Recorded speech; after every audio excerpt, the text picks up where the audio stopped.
talk about skulls.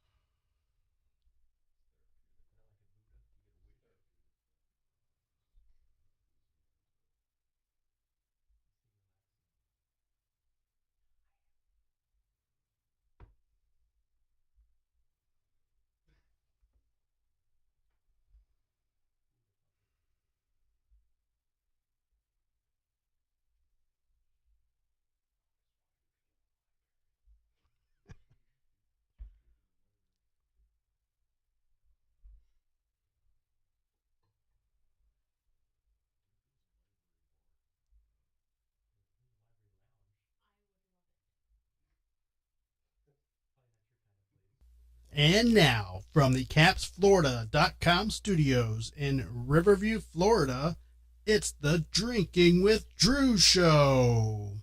Plumber's butt crack looks like boobs.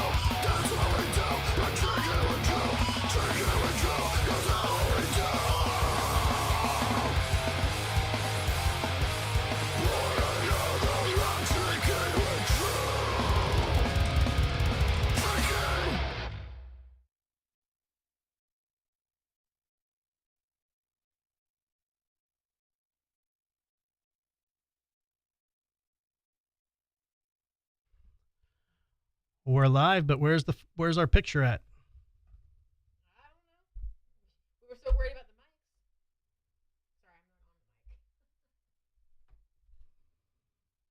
the mic. Push the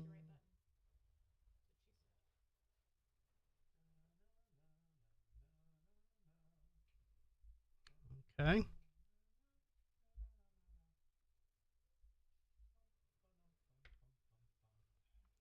One of these things again. Well, maybe we'll have no video tonight.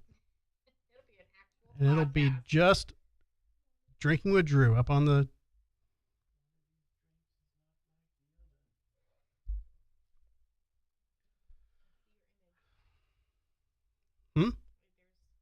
Yeah, you see that. That's basically what we're doing right now, is we're live with that image right now. Okay. Well, everyone, welcome. Welcome, everybody. We're having some technical difficulties, even though everything was working an hour before you got here.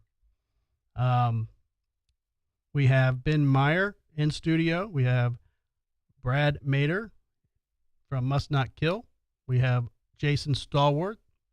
He is the co-founder of the Metal Mastermind, and Doug Lee, vocalist of Siren. I'm going to kick on some microphones here so people can talk freely. Welcome, everybody. Hopefully I can get the cameras working here eventually. It'll happen. It'll happen. But hey, we're here. We're live. Live shit happens. I'm going to still fuck with it for a little bit. Ben, how are you doing? Hey, good. How you doing? Good, brother. Welcome, Ben. Welcome to Riverview. All right. Everybody traveled their 2 hours to get here. Used to take about 15 minutes back in the day, but Right. yeah. Now you have to take a train to get here. What the hell? Yeah. Yep. I apologize. All Train. my traffic people, just My flight got delayed twice. Holy cow. you took a layover in Brandon. Oh, fuck. And It you, was horrible. you still weren't even late. That's awesome. Hey, when I commit, Yeah. Well, it's good that at least when you got here, you had some food, you had some pizza, you had some shrimps. It's all good. Who's playing tonight? We got Jason over there. He brought his axe. He brought his 7-string. Brad brought his guitar, so we're going to get to some of that in a little bit. But I want to talk to you guys. This in this room is probably, I'm just going to guess, and y'all correct me if I'm wrong. I'm going to say 80 years of music in this room right now. Oh, easy. Easy, right? Probably more. Is that not counting you? That's true. It's not counting me for sure because, you know. Well, I just turned 21, so I don't. You might have to. Well, I'm talking recording years, so you know. Might have to adjust a little bit. I know you. Recording, all right, recording years? 23. Yeah. So recording years probably. I mean, I got 39. you got 39 yourself, so shit. Yes. That's insane. You Sold. probably do too, don't you? I'm sold. I don't remember. Yeah. I So had- honestly, I have at least that myself. I mean, first studio I was in, I was 12. Ah, So, damn. You want to putting unplug the that? demo Just plug it back in together. and see if it- yeah. so yeah. Yeah, it's 30 some for me too, Ben. Yeah, it's got to be. So shit, we're over 100 years. Since, We got it. no, it's Wow. more. It's 40. Thanks I for don't know about making us Jason, feel great. but- I suck at math. I've been playing it live at some capacity, even at a small scale since 1990. So We whatever. did the single in '84. We're about so. 120 years, sir. What you say? Yay, that worked. 375 years ago. We officially now have video for We were those all tuning doing in. it. Right, right. Should we do an intro over again? Or? Yeah, let's do an official intro over again so when I edit it, it makes sense. So we have Ben Meyer, former Nasty Savage guitarist, now solo artist. We have Brad Mader. He is the founder of Must Not Kill and lead guitarist. And we have Jason Stallworth. He is the co-founder of Metal Mastermind and solo artist. He has a new album coming out soon we'll talk about. And we have Doug Lee. He is the vocalist of Siren. So there we go. How did that go? And All right. That was almost professional. almost professional. Almost broadcast I mean, you're material. talking about 527 years of recording experience here. Just keeps Exactly. going up as the drinks Yeah, go yeah, down. Very true. So yeah, I would say it's well over 100 years of experienced musicians in here. So it's kind of intimidating in a way, but you know, it's a pleasure to have you guys out here. And everybody's been to my studio before. Hey, Drew. Yep. Go ahead. Just remember, we're regular people just like you. You know. All right. So, I mean, keep the I mean, that, starstruck thing. that entourage you had at the Brass Mug the other night. I'm it telling took me you. like 10 minutes just to get up to you and I shake tried your to hand. I tried to part the sea, but I'm glad you understand. I do. So you've got a tour coming up. Yes, sir. Tell us a little bit about that. Yeah, we're going out with Sorcerer, leaving Saturday, playing, we're calling it the G-Spot Tour because we're playing Gainesville, Florida, Gainesville, Georgia, and Greensville, South Carolina, and Yeah. possible North Carolina gig. I'm not sure where that one's at, but yeah, just doing like a short little run, but should be a lot of fun, man. I'm really looking forward to it. So on your way up there, there's a story about a haunted lake. Have you heard about it? Nope. Where's this? It's called Lake Lorraine, I think.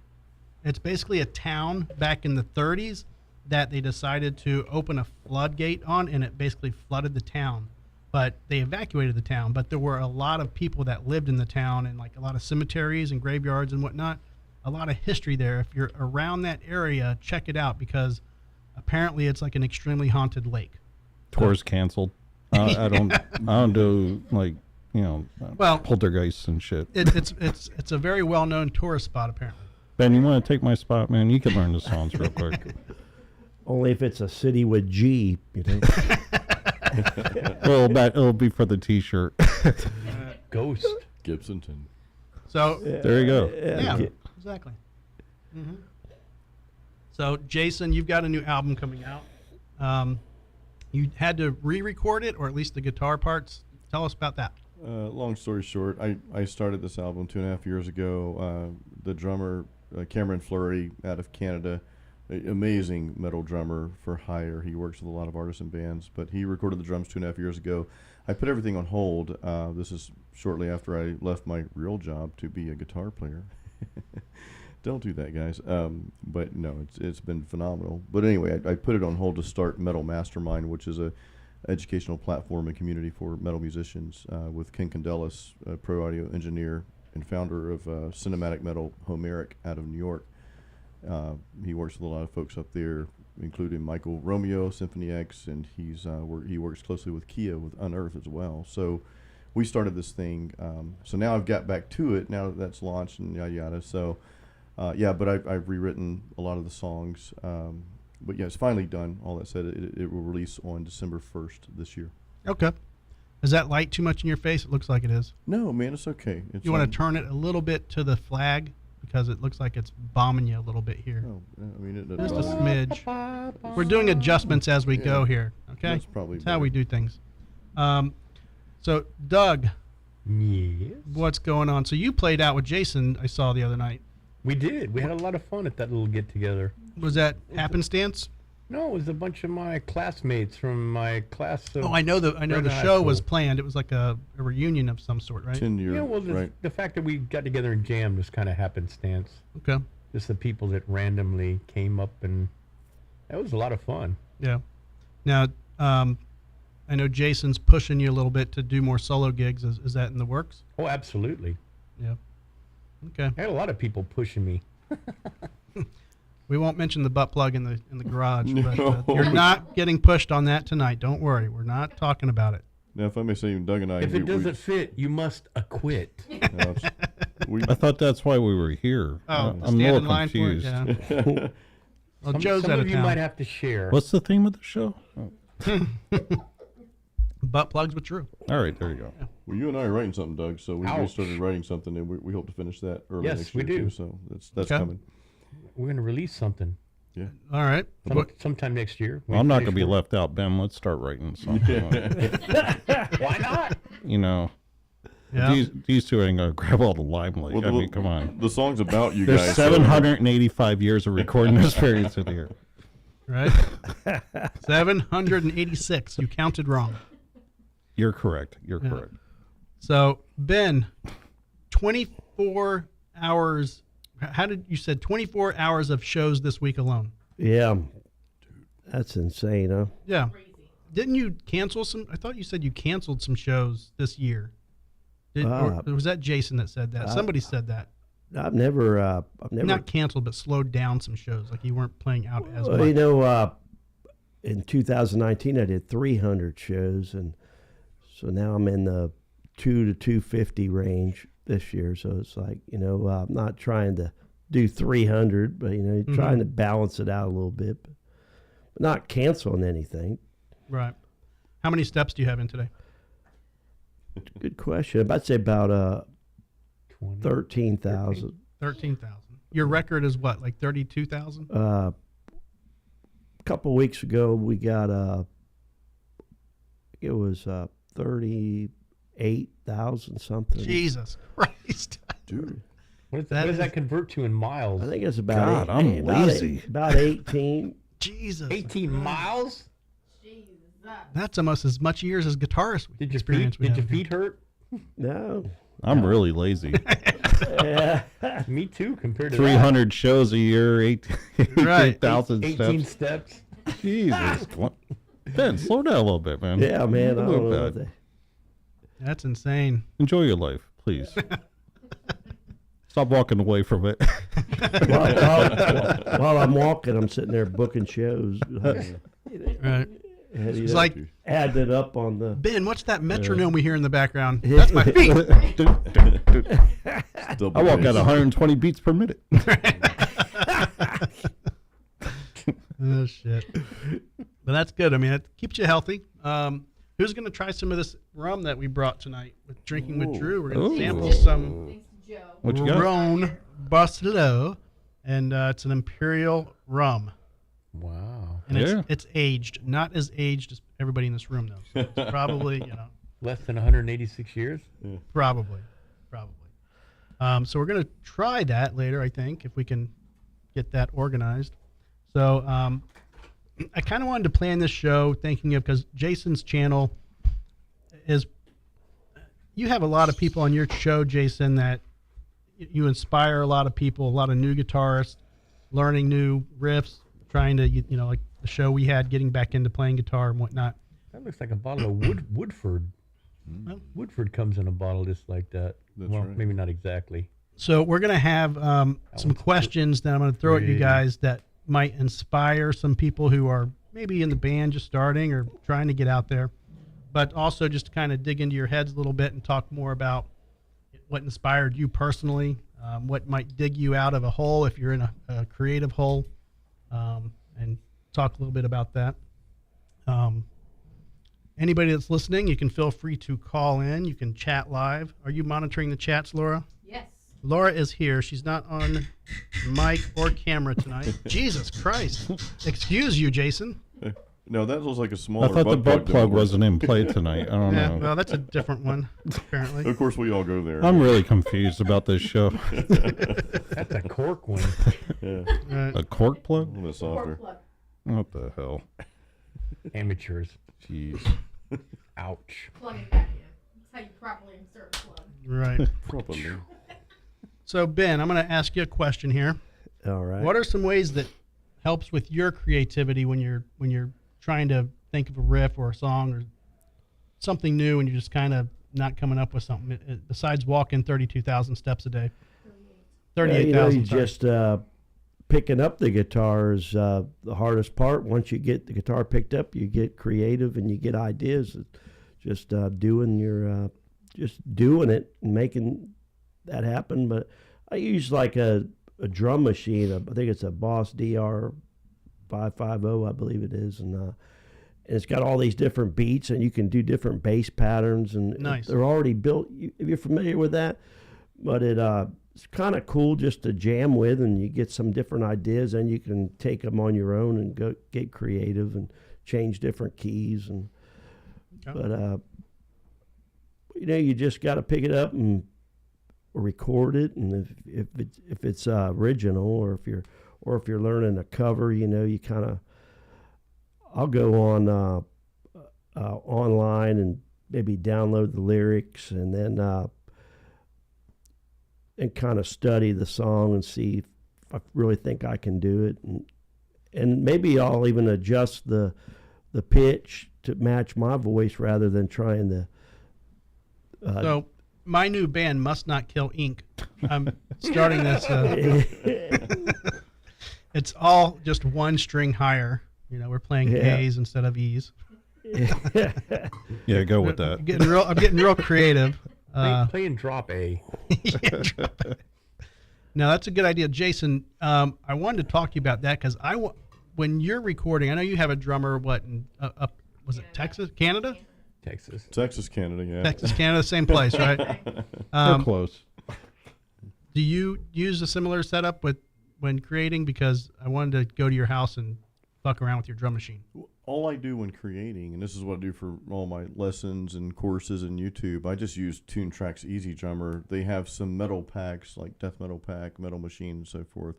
And you can get, I just use loops out of that, a lot of double bass patterns. And when writing my own music, though, that I'm going to actually produce and put out there and all professionally, I'll do the initial tracks of that, but I'll send it to the drummer, but I'll give him free reign. I'm like, dude, you just, take off with it. You're the drummer. I'm not. So, Brad, kind of like what you talked about, you give a lot of creative freedom to your band, to the folks who Must Not Kill. We talked about that on my channel. But just for practicing and anything else outside of releasing something, yeah, I just use Easy Drummer, the loops in there. Okay. You believe that? Oh, never mind. No, did I believe that? Oh, I take it back, Brad. Yeah. So when you guys, so for those who don't know, I brag about it all the time. Brad and the guys at Must Not Kill, they created the song for the Drinking with Drew show. I love the song. I play it probably way too much. It's cool. No such thing. The Scary Monster song is Garby's son. Keep calls your it. adulations going. I'll just. Yeah. They're sparkly today. Yeah. So when you guys recorded that song, you weren't in the studio, but you were everybody was recording their own tracks and sending it in No. to. No, I actually just I kind of composed the whole thing and went in Okay. and recorded it real quick. And I pretty much knew what I wanted everybody to do with it. So it was just to save time. I just, usually I give everybody artistic freedom to do whatever the hell they want to do on something. But I just heard that whole intro a certain way in my head, and I just put it together real quick. And normally I don't do that because I like to have everyone involved. But, even me saying that, everybody put their own flavor on it when they play on it, But, yeah, it came real quick, and I thought it sounded awesome, so. What did you think about Will James's acoustic version of the Drinking with Drew show? I didn't hear that. You did? weren't? Yes, you did. You were there When? at Finn's. Remember you played that? Yeah. Sorry. On the fly acoustic version. I yeah. think one of the shots I did probably kicked in right around that time, so Probably. got a little fuzzy. Doug, I like that place. I like It is a Finn's, cool man. place. Yeah, I like It's that a a cool lot, place. man. You played there, Ben, right? Finn's? Yeah, I Finn's. haven't been there. Yeah, that's a You cool should. place, man. You should play there, man. The food's Yeah. good, and yeah, it's a nice atmosphere there. Ah, It's yeah, cool. Doug, did you find those blueberry beers? I did. Okay, there were 2 or 3 in there. I was like, Doug's gonna. He's got one more in the cooler. Okay, cool. Somebody helped me find Yeah, them. I was holding those especially for you, so I was gonna That's make sure you awesome. had them tonight. Appreciate it. Do you want to put ice in these? That's what I was gonna ask. Who wants ice? Yeah, who wants ice and who does not want ice? And who wants an actual shot or just a sippy drink? Because I'm just doing a sippy drink. I need to sip. All right, I'm a That's- sipper. I'm Who wants an ice? ice and Just- sipper. I'm a nice and Hands up for sipper. Ice. Okay. No ice. You want ice? Oh, sure. Okay. Yep. Ice 3. You want ice? Yes, I do. 4 ice. If you have ice, All right, just do it sip all. fast. Do it all. 5 ice. Let's Just just make it simple. pass the bottle around. We'll just do an old school around Old campfire school. shit. Is this Man, ice that- bad or Pass is the it joint, No, it's good. pass the bottle. That rum is like bourbon. Let's get fucked up. All right. Pretty Let's cut class tomorrow. How old or- school are we or going? work. Maybe I I mean- took it too far. No. At least 13. So you played at Finn's, Brad. Brad? You Did I play at Finn's? No, I didn't play at Finn's. My drummer does. Oh, Yeah, he does. He does kind of like what. because he's the Ben guitar these player guys do. too, Really? right? He's Yeah, a he plays- guitarist, a yeah. bassist. He does everything. drummer. man. I saw that episode. Yeah. No, Vocalist, He's everything. really good, man. He just does it all, man. Wow. He does a little. He has a drummer with him. He does like a little 2-piece thing, and then he does his own solo stuff with these guys. So yeah, he's a great musician. I was talking to your vocalist at the death metal thing. The guy with the Tom. Yeah, Tom. Tom with the beard. Mm-hmm. Well, you got a beard too. So. Yeah, we all do. Take one with the beard. I think mine's more epic than. Pretty sure that's all how those. Joe described your band, is the band with the beard. And I'm like, you mean Must Not Kill? He's like, okay, yeah, That one. that one.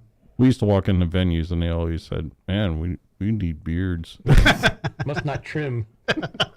We're the ZZ top of death metal. Right. Sweet. Hey, a good Billy place Gibbons to is be. a man, man. I love ZZ Top. Not a bad place to It's be. hard to use. I don't get the cameras. The ZZ One of my Top metal. favorites. They are All right. like amazing. Laura is Hey. passing some. Hey, if Jimi Hendrix says, Beverage "Look out around. for this guy from Texas named Billy Gibbons," you gotta pay attention to ZZ Wow, Jimmy Top. said that? Wow. Yeah. He would Wow. have Yeah. had a beard too if he could grow one. All right. So, So we're gonna. what's this called now? This is called a Ron Basello Ron Imperial Basello. Rum. Boy, it smells like it's got some age on it. It smells Yeah, it pretty says good. Oh, yeah. aged rum. It does. Maybe I should have said that. I don't know. Okay. All right, we're gonna do a cheers to the Drinking with Drew show. Thank you guys All for right, coming thank out. you. No, Cheers. thank you for having us. Cheerio. Thanks for having us. Cheers, guys. Smells delicious. That's not bad. Not bad. Definitely a rum. Yeah, I like anything where it doesn't like give me the gas face. That's actually pretty smooth. I'm going old school. Right. It looks like I'm going bourbon. third base. It does look Powerful. Yeah, it's Yeah. good. I like that. Me likes. We'll see how well it mixes with hot dogs and shrimp. Oh, What was the one we had the last? And beer and The cookies. last time we were here, we had a Kraken. Yeah, Kraken, yeah. That wasn't bad either. Actually, I still have some of that. Yeah, that was good. I like the dark, Yeah. The Kraken is spicy good. stuff. Crack. It's a little bit darker than this, Yeah, but this Kraken. is pretty rich. Yeah. well, I think we can all expect a salad shooter. I think when from you what drink Drew this, just you have to said. have to have your pinky That's why extended the a little plugs bit. are here. Yes. Yes. I'm Because gonna we're plug that shooter. we're high class around here. Right. I don't know about Ben, but you know. Yeah, it's not bad. I would Nah, definitely Ben, you're- definitely love the ice part. Love being around you, brother. Who did not get the ice in theirs? Everyone got ice. Everybody got ice. Okay. Can you get me another beer? Yeah, that's good. I like that.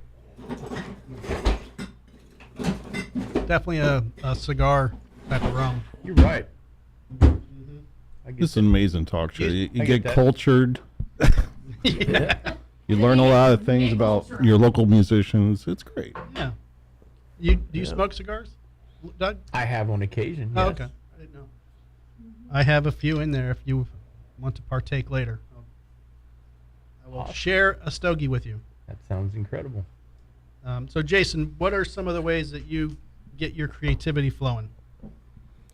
You know, Ben brought up a good point earlier. Just pick up the guitar and play, and that's really all I do. I love it. There are times where maybe you don't feel so creative, so you might take a break. But I do this. I make a living off of music, in some form. That's all I do. So, and there's different ways to bring that out. I mean, picking up the guitar is one. Writing lyrics is another one, maybe even picking up if you have a bass guitar, pick that up. You might come up with something different than what you're normally playing. One more thing I'll give to the guitar players watching is play around in different keys. I'm doing a lesson right now in the key of G minor. Nobody plays in G minor, right? Not many, and without tuning the guitar differently.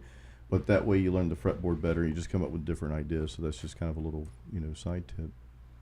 And Brad, you play the one-fingered what? Ukulele. Ukulele. Yeah, and a That- didgeridoo. I'm bringing it back. The didgeridoo. I mean, All right, we have a call in. Do we want to take the call? yeah, we do. Okay, let's see how this goes here. You don't want me ranting. Let me see if I can work this out. Can you hear us? You're on the Drinking with Drew show. Maybe. Howdy, y'all. I live in South Carolina. Jesus Christ. Watching live from South Carolina. Awesome. How did we not know that we would have a South Carolinian caller?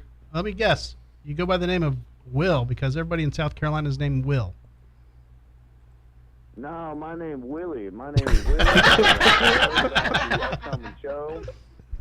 Okay. But, the must not be a killer band is going to be playing tonight, or is the tune. I wanted some info on the tour. We discussed that earlier. You may have missed it. We pride ourselves on being prompt on the show, and we discussed that in the first 2 minutes of the show. Except on the start time. Except for the start time, it was 17 minutes late with some tough technical difficulties also. So It's been rough. Oh, well, that's great. Different time zones between South Carolina and Florida, I can understand how it might be confusing. But at the same time, I wanted to congratulate, in all seriousness, Jason Stallworth for having us, fellow Will, on the show and talking about some of that stuff that we were talking about. Pick up a bass, y'all. Make sure you play the bass guitar. It's good for you. yeah, that's what we're hearing today. Have you played the ukulele before? I played the one-finger ukulele. There you go. One finger? You are from the You south. don't really need one finger, you know what I'm saying? Yeah, that's what they do Lose, down there. lose the other three in a lawnmower accident? Maybe not. Okay. Seriously, guys, thank you so much. Hey. Signing out from South Carolina, Drinking with Drew, Jason Stallworth, Must Not Kill, coming to a town near you soon. Take care. All right, Willie. We Party appreciate on. the call. Number Party on, one Willie. fan. Number one fan. If it starts with a G, he might see us. That's good. Yeah. Thank you, Willie. Can they get a green And bill that's there? the guy I play music with. Yes. Oh, great. Well, we got our call for the night. Was that your drummer? Yeah, as well. Of course, you're a drummer, right? It's Was gotta it be the really? Yeah, Yeah. That's that was the one and only Will unbelievable. James, Will James. Ba-da-ba-ba-ba. man of many talents. He's got some issues. Yeah, And many voices apparently. yeah. That- Few voices. That dude is Usually in talented. his head, but, this one escaped. Don't we all? Sometimes they talk to us. Yes, indeed. So, Doug, what do you have going on? You're writing with Jason. We're gonna work on something when he gets Okay. back from his little Now, vacation. is this metal or is it some classic rock? Oh, What do you it's- got going on? It's way metal. Way metal. Okay. Yes, but there's a siren show in the works. Oh, tell me about it. It's in the early stages. It's gonna Okay. be at the Brass Tap. We don't have a date yet. Brass it's gonna Mug? Brass mug. I'm sorry. I even knew that. The brass tap. I always think We Brass can call Tap. the brass tap and see if they want some metal shows there. It's always a They closed the good one down, but yeah, it's gonna be the Brass Mug. It's gonna be Siren, Oblivion, and a band from Bradenton called Season of the Wolf, and possibly Jason Stallworth. And it's gonna be probably in sometime in February, maybe January, but okay. it's still in the early planning stages. So All right. Very cool. Very cool. And Ben, I would ask you about your shows, but you're all over the place. You're doing 5 shows a week. Yeah, that's about right. Yeah. So you're at. Give me a list because I have them in my head, but I know I'll screw it up if I spout them out. This Friday at East Side Lounge, 6 to 10. And then there's this fall festival in Gibsonton. Invites families, kids. They got all kinds of stuff, vendors, and they have me play, 11 to 2 on this Saturday. And then on the Sunday, I play there at 11 a.m. to 6 p.m., but they got all kinds of vendors. It's all free, and it's really pretty cool. They got camel rides for the kids, petting zoos. You can feed turtles. And, camel rides? yeah, I got one of those last night. yeah, they real cool. And also Saturday, right after I leave there, I'm going to Dade City Moose to play with a full band there, and 6 to 10, and that's just this week. And today I played earlier, but it's just love what I do. It's having fun. Right. Awesome, man. How does the Dade City Moose differ from other mooses? Like Willie's Moose. It's a little more southern, yeah, but they it's actually the cool. I'm going to make it out they're there one of really- these days. They're really cool there, man. They really like to rock out, and they really appreciate it. That's awesome. Yeah. Brad, I'm going to say that you probably never lose your creativity, but when you do, what ways do you use to come let back me- into focus? God, let me think back when did that happen.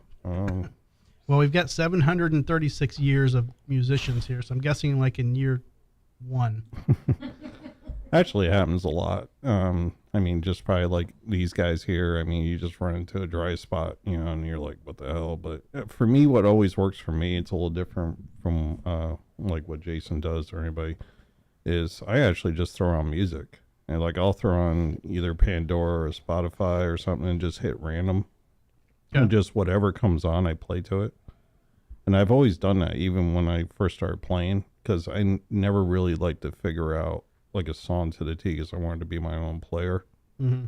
So I would just kind of grab what interested me in the song. If it was a solo, whatever the chorus or whatever was going on.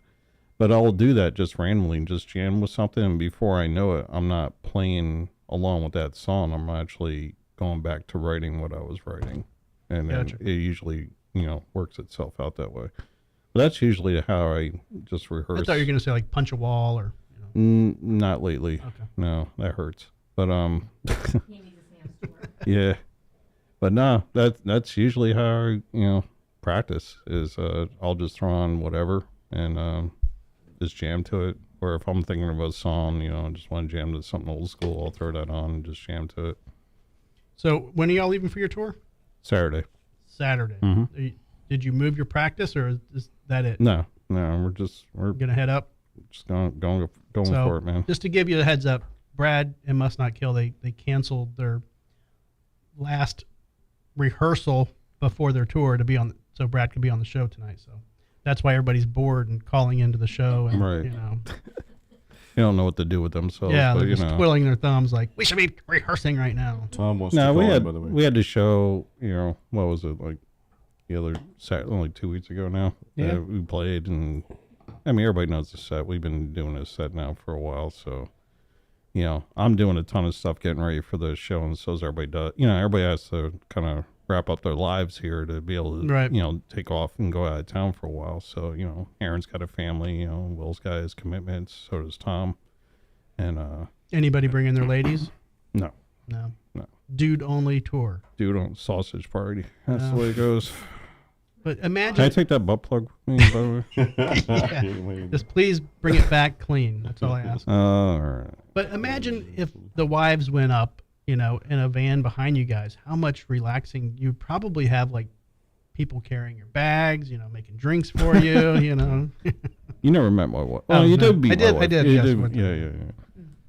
You know, I can't speak for everybody, but I know my wife would literally jump in and like help sell shirts and Right. do all that stuff. And yeah, she'd probably grab a case and load it in. You know, she works for the airlines, so she's usually Oh. grabbing bags. Yeah, I and forgot. Yeah, she tossing does. them. You get all those free airline tickets. Yeah, but I'm sure everybody else would too if they, you know, if they all wanted to do it. But you know, It's a lot to ask. yeah, it's a big. Plus, Yeah. imagine the free time and the stress-free life they're going to have while you guys are out of town. Exactly. Yeah. Yeah. I mean, I've been here how long now? I'm sure you guys are already sick of it. So, Your wife's at home just relaxing. yeah. It's out of the house again. Yeah. Yeah. She's actually in New York right now. Oh, really? So, yeah. Her mom had to have surgery. It went well. So Oh, okay, that's a good thing. And, yeah, she's up there visiting. So, Nice.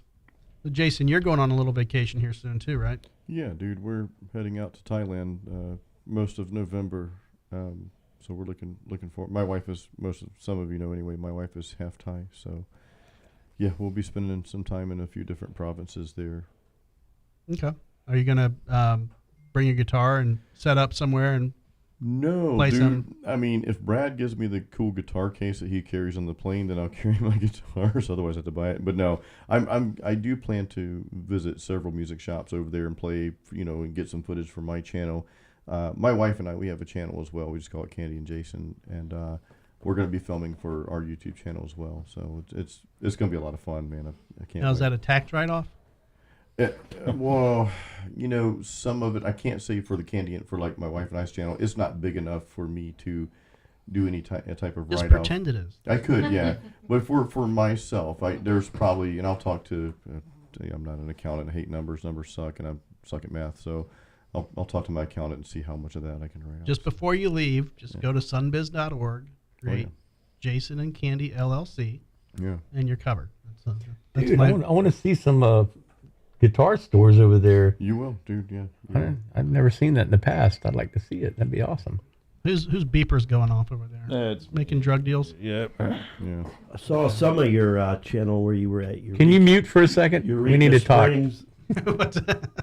You were at Eureka Springs, or was it Mount Dora? Was the other one? So we went to both. There's like a Eureka Springs place in Tampa we went to, but we also went to Mount Dora. We like to go to Yeah. these little towns. That's and, cool. and I saw that. Such a beautiful town. That Mount Dora is. If you guys have never been there, go visit for a couple days. It is a cool little town. Really was, huh? Yeah. I'm going right now. Let's go. I'll see you there. We don't need you. See you podcast. On location. Drinking with Drew show. All right. So let me get another sip of this. It's pretty good stuff, dude. Speaking of a cool little place, you ever been to Bach Tower? Yes. No, No, I I've don't never think I've been been. there. Doesn't they have a spook hill there too, That's, where shit goes upside That's uphill? where Kathy and I got married. No way! Cool, man. It's awesome, man. It's an awesome place. That's a little place, a little town. That's cool. Lake Wales. Yep. There's lots of lakes there too. So who's doing what for Halloween? No shows for Halloween? Well, you're going out of town, so are you guys Yeah. playing around Halloween time? Actually, you know what's weird? I never play on Halloween because it's my wife and I's anniversary. No shit. Oh, that's So it's cool. yeah, we got married on Hallows Eve because Oh, okay. we keep it real. Because skulls. We keep it real. Yeah. But not doing much this year, but next year I know we're going out of the country too, so we're gonna do a big trip because it'll be 20 years next year. Sounds awesome. Yeah. Congratulations. Yeah. Thank you. man. Thanks. Yeah, this year's 19. We're probably just gonna maybe hang in Clearwater or something. What is the 19th anniversary? Is Butt that plug. It's one after. like that answer more than whatever I was thinking of. I give up. Yeah, that's good. To think we took Laura's mic away. Can't wait for her to get home. Honey, I got it. Right. I know what we're doing. 19 years. 19 years. Does this interest you? Call for. Oh, here we go. This is the Drinking with Drew show. Who do we have? My name is Tom. Hey. I do the growly voice in Must Not Kill. Oh, then I think I've heard of you. I think Doug, you've heard of Tom. Yeah. I've heard of Tom. Hi, Tom. Yeah. What's going on over there, Tom? Oh, nothing. How you guys doing? We're doing grand. We miss you. I feel bad. I wanted to invite the whole band, but we're on a space limitation here. You could have sat on Brad's lap, I suppose. That'll be the first time. Really? That would have been unique. Well, he is a man of extreme passion. I will tell you that. Yes. Are you taking a piss right now? No. I put my phone on speakerphone. Oh. And I just walked into the bathroom because that's where you get all the best acoustics. Okay. Well, I've heard. I like to record my vocals there. That's a good place. We lost about 5 decibels when you put us on speakerphone, though. It's like reverb. Oh, sorry. Reverb Nation. I'll put it on regular phone then. Hold on. Yeah, put us on regular phone. We don't care that you're naked walking around the house. We don't have a camera there yet. No, not yet. Not yet. So you ready for the show, Tom? Yeah, I am. It's gonna be great. I'm the only. It's weird. I'm the only person on this tour that isn't like that doesn't have an instrument and stuff. So I feel kind of like an asshole. Like, Well, but you're just gonna carry everybody else's shit around, right? yeah, I'm going to feel bad now the next time I go on tour. I don't have an instrument either. Exactly. Tom, you may carry my guitar case. But I'm ready. I'm ready to have some fun and have a nice vacation and hang out with my boys for like 3 days and a half, depending on how much we are awake and asleep. Okay. Well, Yeah, you know how it is on the road. yes, I do, man. I'm on the road so much. I just got back like 2 hours ago. Yeah, 8-hour trip means like 2 of you are sleeping pretty much while somebody drives. Yeah. Who's driving the most? Like you starting out, Brad? Actually, Aaron. Aaron. Yeah. Okay. But yeah, I know Tom's he can drive pretty much all day. So can I. So I don't know about Will, but I'm sure we'll. I guess he's still in South Carolina. We'll have to pick him up there. Pick him up on the way. He's got to meet you there, actually. Yeah. All right. Well, Tom, we appreciate you calling in. It was good to see you guys play out the other last week or two. Was it 2 weeks ago? Yeah. And it was very good to see you at that show as well. Yeah, man. We got some good footage. We just got to, put it to the editing board and I almost got taken make out shit of the happen. mosh pit.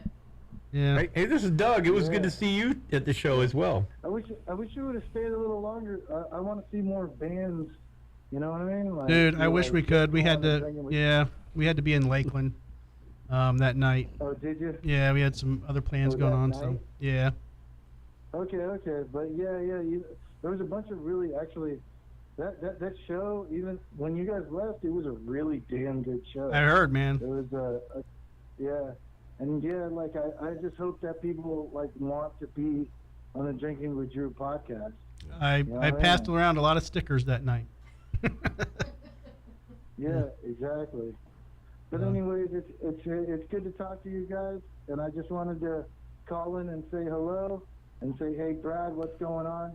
Hey, man. Yeah, Getting ready? I gotta park my truck somewhere before we go on tour. Oh, come to my house, Your man. house or Aaron's house? Yeah, come to my house. Everybody can meet at my house. We can just park out front. Be easier. Got to head Well, north I'm up for anyhow. Whichever one is less likely to get my truck broken into. Either my house or But Aaron's. anyways, you guys have a good night, man. I love you all. Have a great trip, See you. brother. Later, brother. All right. All right. See you, bro. And that is Tom Shelton of Must Not Kill. Caller number 2. Can we call him Tommy and Willie? There you go. Yeah. Great vocals, by the way, man. Yeah. I listened to you guys this morning in the gym again. It must not kill the latest EP. Very good gym music, by the way. So. Oh, thanks, man. And Tom's definitely a force to be reckoned with, man. Yeah. It was weird because I was used to Tom being in a band called Bleeding Money, and when I saw that, he was more punk rock, and he really sound like when he sings, he sounds like more like a Bad Religion type singer, you know. Yeah. And when he came to try out for the band, I was just like, yeah, this might be like a good, change, because I was just thinking he was going to do that. And then when he came in with his vocals, I was like, holy shit. I mean, you're hired.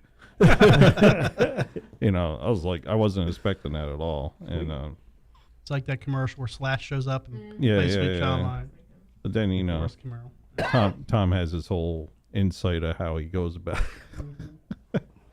Here's another hand movement for you there. You can put that. Right, yes. We Well, needed a new one. We needed to refresh there the you old go. one. So There you go. thank you for adding that. All right, so I have my guitar plugged in and ready to roll. Yes. I want some volunteers on just shredding it out for our viewers. We have 100 people watching right now, minus 96. 97 if you include me. Yeah, well, that's true. Oh, man. Hang on for a second. This is the part we talk amongst ourselves. Yeah. And, Yeah, this is that part again. Uh-huh. See how this goes. Oh boy, There you go. he's trying out for us.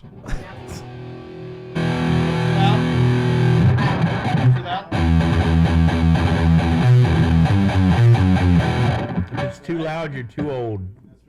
I'm getting a bad. Get younger. Just don't want it to clip, right? Is it clipping, you guys think, or what? It's It sounding could louder. be my cheesy guitar that is causing that bad. It's sounding louder than we are to me.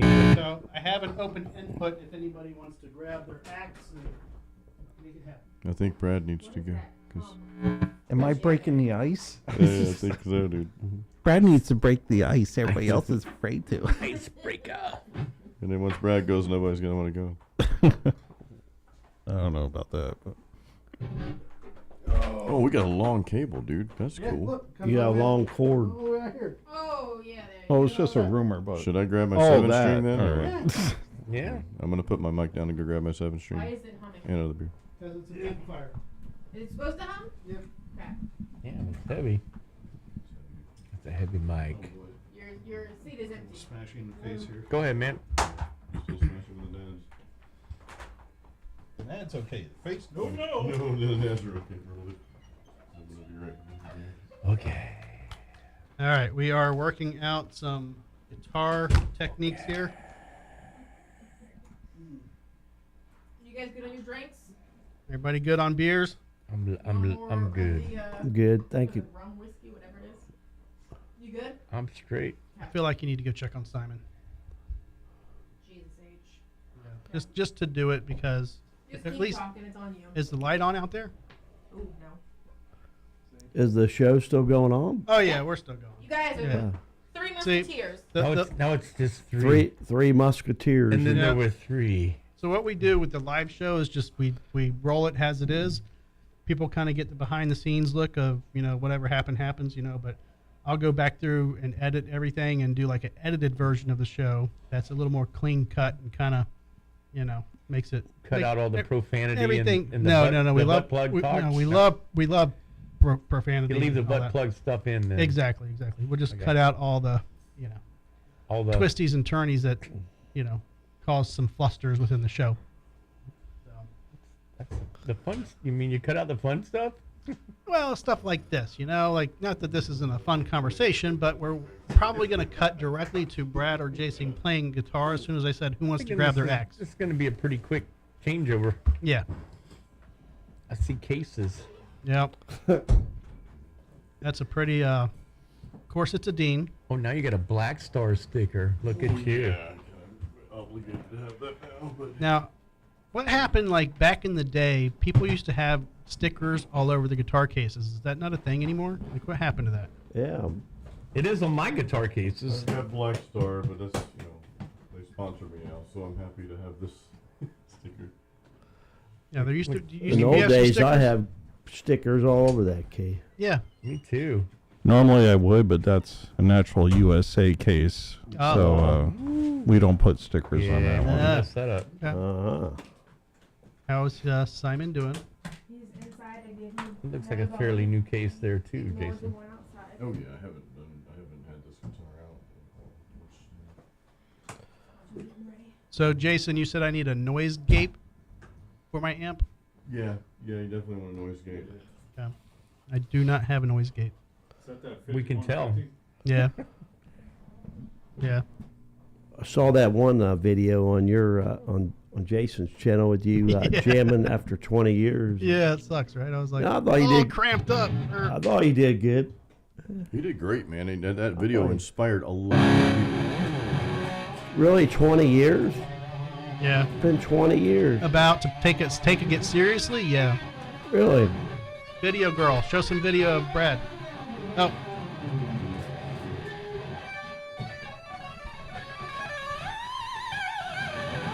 Now it's gonna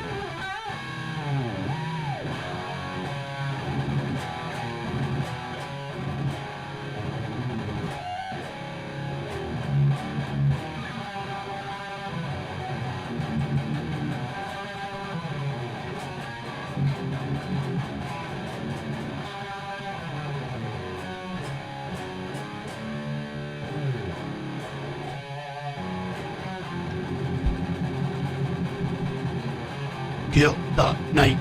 Kill the night.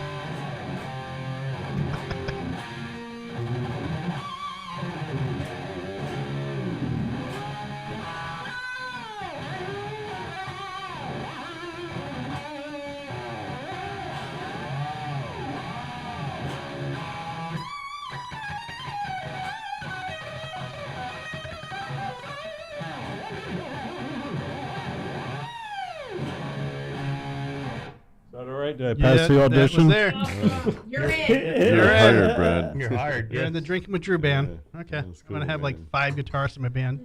I need a drummer and a bass player. Yeah, we don't need a drummer, basically.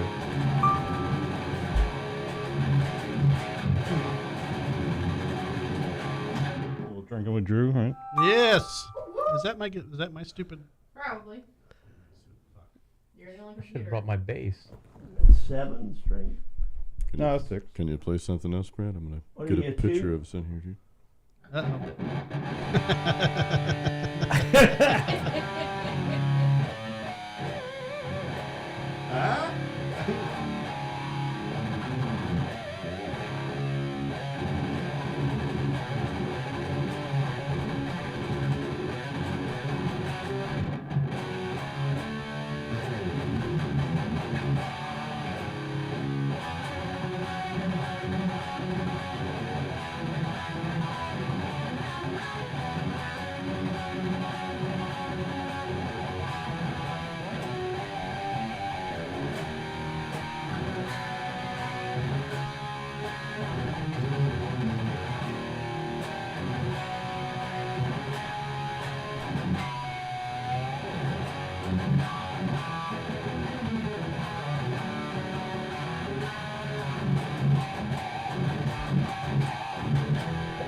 Bueno. Segments of those songs, because then you're gonna get the YouTube shit. Bueno, bueno. Can't play all Oh, I get that anyways now. Even when I play the Drinking with Drew song, they tell me it's copywritten.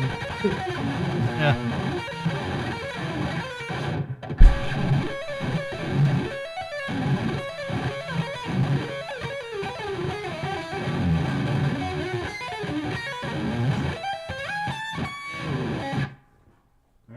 Nice, dude. That was very beautiful. Very beautiful. Good, Cheers with good the shit, rums. man, Yeah, custom Dean That's nice. USA shop. Now that's not the guitar you had at the show, is it? No, Didn't think so. Yeah. no, it's at the USA shop. Based off of Badio body, a lot different though, because Badio's had 3 pickups. This 2 has the Fluence. It's nice. And Now, what then- does that run? To have this built would probably be around 3K. Nice. Pretty. Yeah. In the neck, I had a 5-piece on. I don't know Laura, if you throw a see Drinking that. with Drew sticker on that guitar, please. Nope. I love you, kid, but you know, That's a Brad, nice, so will you That's bring this fine. to my channel next time you come on, and will we feature this guitar? Or Yeah, nice sure. piece of wood. Well, on that tell neck. tell Dean I appreciate Yeah. them allowing you to bring it on the show. that's it's like a flame maple. Is that a rental? Is that yours? Yeah, He stole it. yeah. It's a rental, right? Ebony. 5-finger discount. It's a pretty piece of wood on that Yeah. neck. Pickups. Yeah, those are the Fishman Fluence. What I like about these, especially like down tuning, they really ring out. So it's like, I mean, normally you don't, with like full distortion, you don't like hit like every note, and these Fishmans really pick them up. Like the EMGs kind of glaze it over a little bit, and these are like definitely more clear. They are clear. Yeah. Yeah, that's What why are a lot you- of What are you tuned to? C sharp.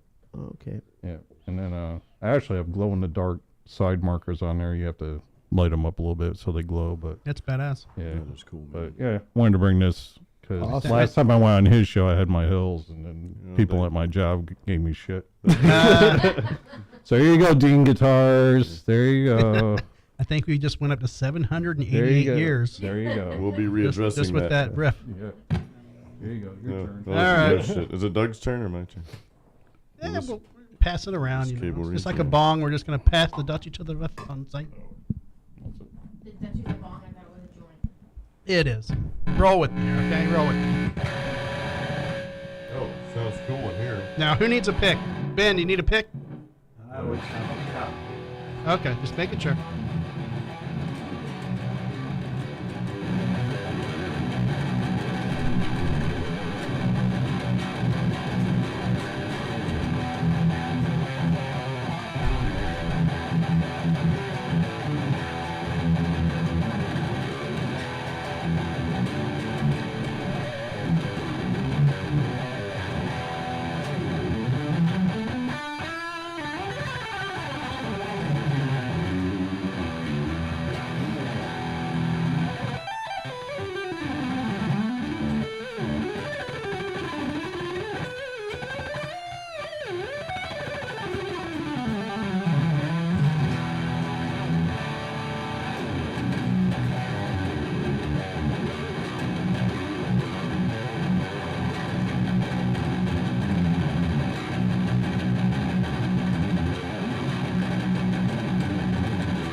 Muy bueno. But can you play Don't Happy you, Birthday? Don't you ever Okay. get rid of that 7 string. Don't do it. Oh, that's my favorite. Oh, let's not. Happy That's my birthday. favorite. Sorry, guys. Let's squeeze that one up. Man, we lost Goose. Doug, All right.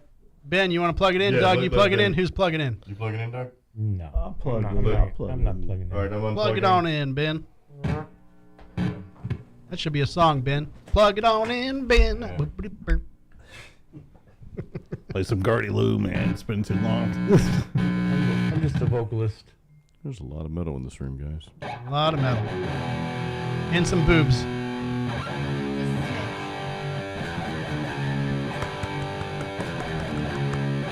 Yeah.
That's how you do it, baby. That was badass, bro. Yes. That's how you do it. Nice. Yes. Very beautiful. Very beautiful. Come on, Doug. All right. You guys are the guitar pros. Well, That was Laura, mine. grab an axe now. Drew, grab an axe. No. I think the only instrument I know how to play is the recorder. And that was elementary. And that was school. band camp. That was elementary school. I think I can still play hot cross buns. Yes, you can. All right, y'all. Y'all can play at free will if you want. It's up to you. What are you tuned to? I'm in B standard, 7-string, so it's just it's like E standard, B standard. So, yeah, I love the way Brad's tuning sounds. I love the key of C sharp minor. I transpose a lot to C sharp minor. Got a really powerful sound. It sounds It's tight as well. Oh, thanks. kind of Yeah. it's a great sounding guitar, and the tuning is. When I was in Asheron, that's what we tuned to, C Oh, sharp. really? It's like, man, there's just something about it. It's like, wow. Yeah. I talked about it on his show We talked about that it, yeah. when I was doing tunings and I was messing around with them, like it seemed like if I went any lower than C sharp, like you lose the dexterity of songs. I feel that too. Yeah, and I love a lot of modern heavy bands, but they're tuned to like B and G and A, and it's like I know they're doing other stuff, but to me it's like if they just tuned up a little bit, you could really hear the talent of what they're doing. The clarity. And Were you I think stressing a little bit when Ben was just bending that string a little bit?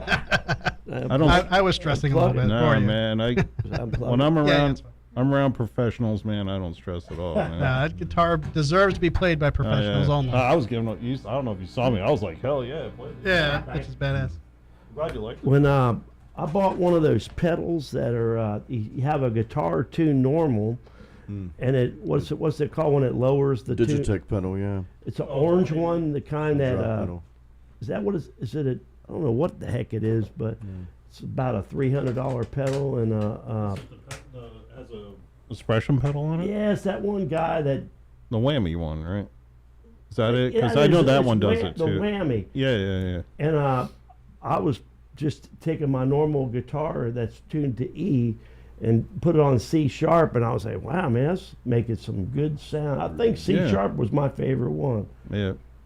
No, that pedal actually does very well for what it is, and the latency on it is very minimal when it comes. Because usually when you're getting a program to drop tuning like that, you'll play and then there'll be like a delay on it because it's trying to process it.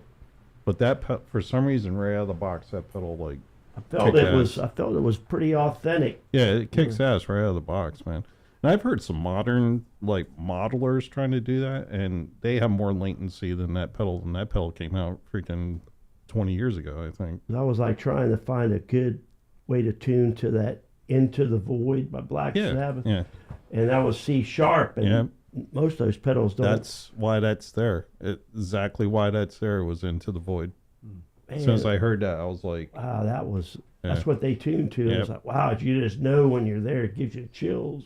oh, it's best. Ben, what would you say is, in your opinion, your best song you've ever written? It would probably be "You Snooze, You Lose" with Nasty Sad. There was 17 parts in that song, and see, we got signed to do an EP, and so I knew that I was only gonna. We already had 2 of the songs already written, so I knew I was only gonna get to write one song.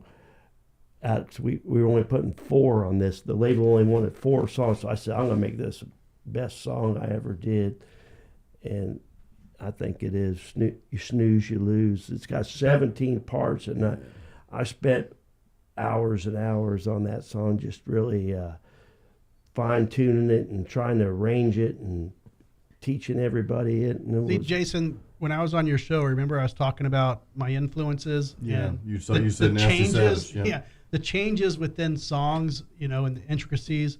I mean, we would write songs because that's who we listened to. You know, they just had the changes within the music were that's how it was back in those But days. I probably spent a month just trying to fine tune it and get it to where it wasn't redundant and to where the parts did kind of go into each other.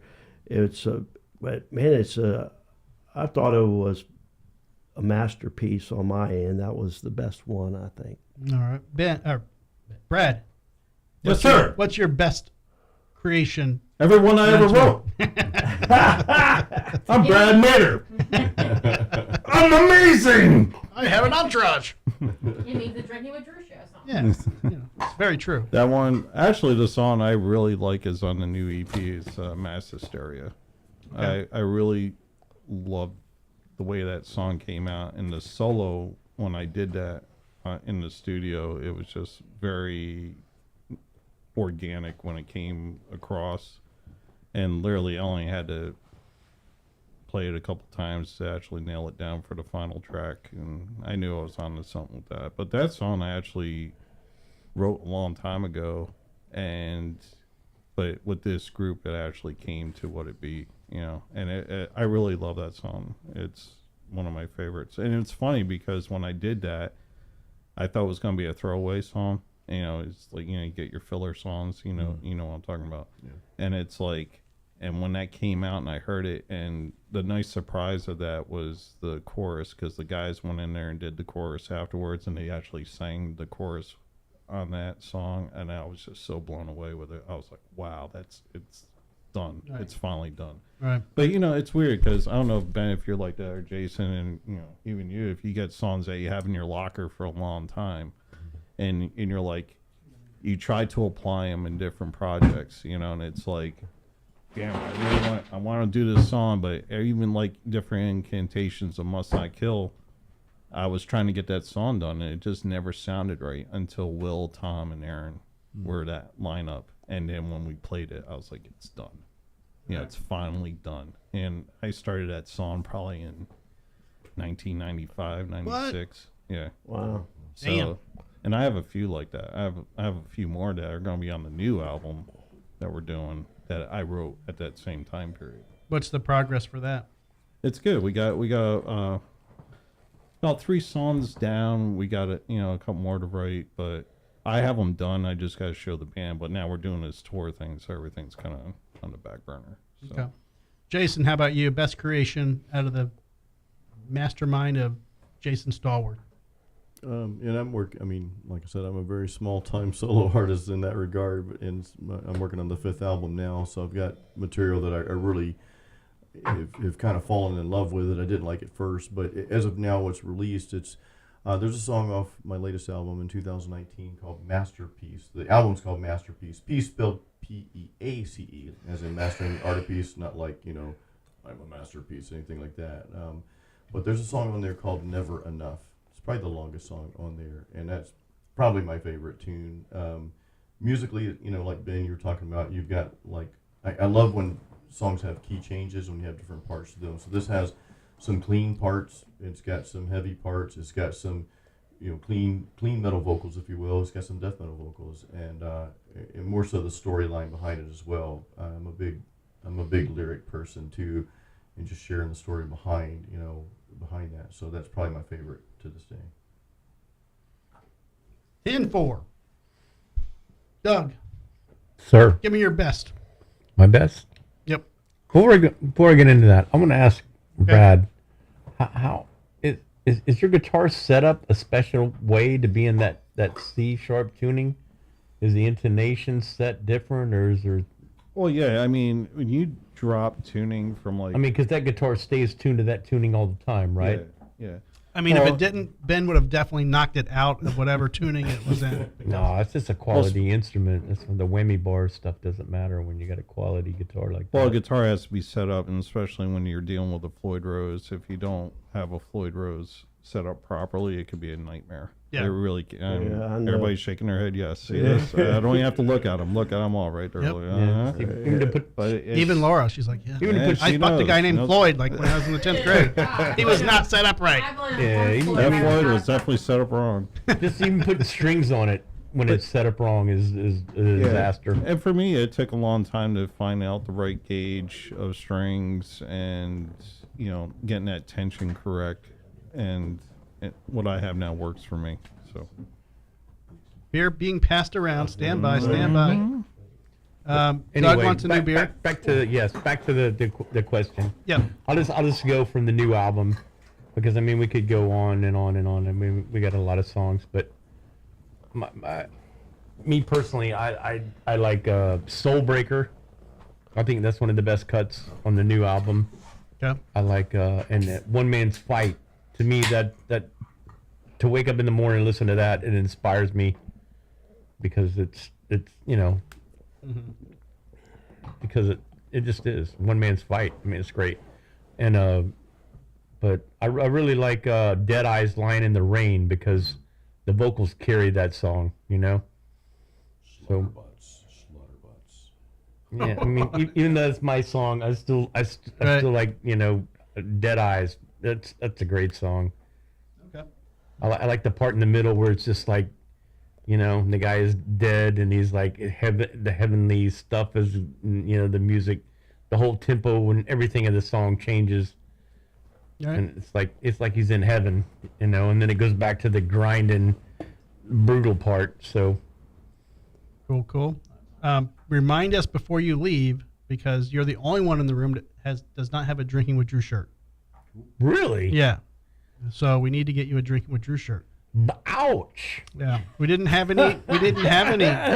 Last time you were here, we didn't have them. I thought there was a weird vibe. Yeah. Do you have a siren shirt? I do. You do? Yeah. You have a siren shirt? I don't have a sign. You got a siren shirt, and I got no Drinking with You Drew don't have a shirt. siren. I had a Gardy Lou thought shirt. I had a siren shirt Someone when stole for my my Gardy birthday. Lou shirt. Oh, We're Did gonna I have say to that? That get, wasn't in the pack. we're That's gonna have to real. get you a siren shirt, Brad. I'll take that. Can we just show up in the parking lot of like Publix one day and we can all swap shirts? Yeah, That's a good You idea. get my shirt, you get your I shirt. kind of like that. As long as no butt plugs involved. I can't guarantee that. Well, I don't know. I might be out. I have to tap out. Geo comes to Only if there's some beers. Vegas. We can have butt plugs. Tapping out. plugs and beer. All right, that's a new podcast. Butt plugs and beer. Butt plugs and beer. Can't Yeah, I have had- can't have one without the other. I had my Gardy Lou shirt, and Oh man, I would love to have a garbage shirt. I did my second stint with All Out War in 2010 with the Europe. Had my Gardy Lou shirt, and someone, Are you shitting me? someone took my Gardy Lou shirt. I Damn. was pissed. I got to get me a straight out of Gibtown, but I love my BM shirt. That's great. What does that mean? That was classic. So now guys, I like guess I that. need a Ben Meyer shirt now. I guess I'll take one of those. all right. There, man. That Now we know it's not just Ben Meyer. It could be many things. Well, if you do Yeah. BM, then I can be egotistic and say it's mine. You It know? is. Brad Mader. It is the Brad BM, Mader. brother. The Brad Mader shirt. I should have wore that tonight. It would have been classic. We do need that shirt exchange though, because I don't have an I must not kill shirt or a poster for my You know what's studio. sad, guys, is I was actually trying to get those shirts tonight, and the printer's still printing them. Oh, And no I was, shit. I was really trying to have them here for tonight, and long story short, he had a problem with his machine. And it's all legit. Men always having Yeah. problems with their machines. Repeated. That's issue. why you need the butt plug. Yes. Yeah, that solves many Use the problems. printer. I don't know what else to do. Ben's looking at me right now like, shut up. Brad, just shut up. Jason, what is a must-hear CD album creation that you would recommend to anybody getting into music, learning guitar? What's a must-hear album? I mean, before I go into that, I'm going to support my local guys here. The Must Not Kill, the latest EP. That's a phenomenal EP, man. I listened to it, and Yeah, I like sure. to support our locals, but that's just a phenomenal album. The Junk Food Patriotism, and then Siren's latest, A Mercenary's Fate, great album. And I mean, if I didn't really like those albums, I just wouldn't say anything. I'd be like, yeah, hey, great job, guys, and I wouldn't promote it. But proudly Oh, then my voice sounds so much sexier now. Better now? There you Yeah. go. Picked you up a little bit. There you are. Hi. Hello there, fella. Oh, I know. We'll take two of I those. think the rum's kicking in. We'll take two of those plug things you guys talking about. No, but so I mean, and both albums are really great for picking up, guitar. Honestly, though, man, it's hard for me to recommend a specific album. I mean, in my era, the first thing I heard when I picked up guitar, right before in '89, was Puppets and Justice. So to me, those were the albums to learn, and I got into the Scorpions and Guns N' Roses, but I also understand that there's a new generation out there, so there are other influences besides what all of us in the room are influenced by. So I don't want to necessarily, say you must have this to start out with.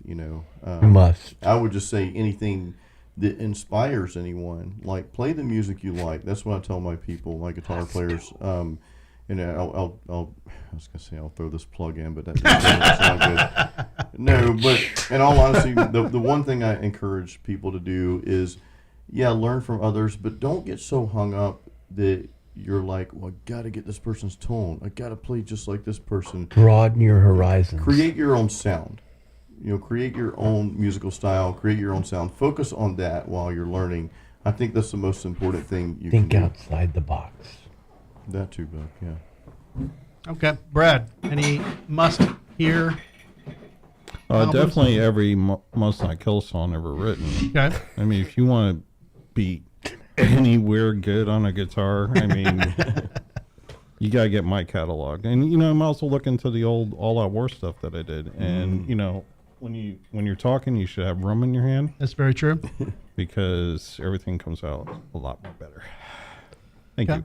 But no, seriously, listen to what you like. I mean, I still teach, some students here and there, and first thing I ask them is, what do you like? Mm-hmm. It doesn't matter if I say, oh, you need to listen to Black Sabbath and Ozzy and all these guitar heroes, because that's what I listened to, because that was my generation of So stuff. I guess my point is that, for example, like Forbidden has a lot of intricate riffs that help me with double picking and help me with positioning fingers and certain, certain things that I personally wanted to learn. And somebody recommended, you should listen to this album. So I guess with technique, is there anything that helped you like pick up leads or a specific, like, let's say you're trying to learn arpeggios or you're trying to learn, hammer-ons or double taps, like, is there a specific album you ever listened to that said, hey, this is, what you should probably... Well, going back to what I said before with like learning bits and pieces of songs, because I never wanted to like be a carbon copy of somebody, and that was just my mindset going into music. I never wanted to be another Randy Rhoads, because my problem with that was there were so many people in my hometown doing that, and they were doing it very well, but then everything they wrote originally... You would not look good in polka dots.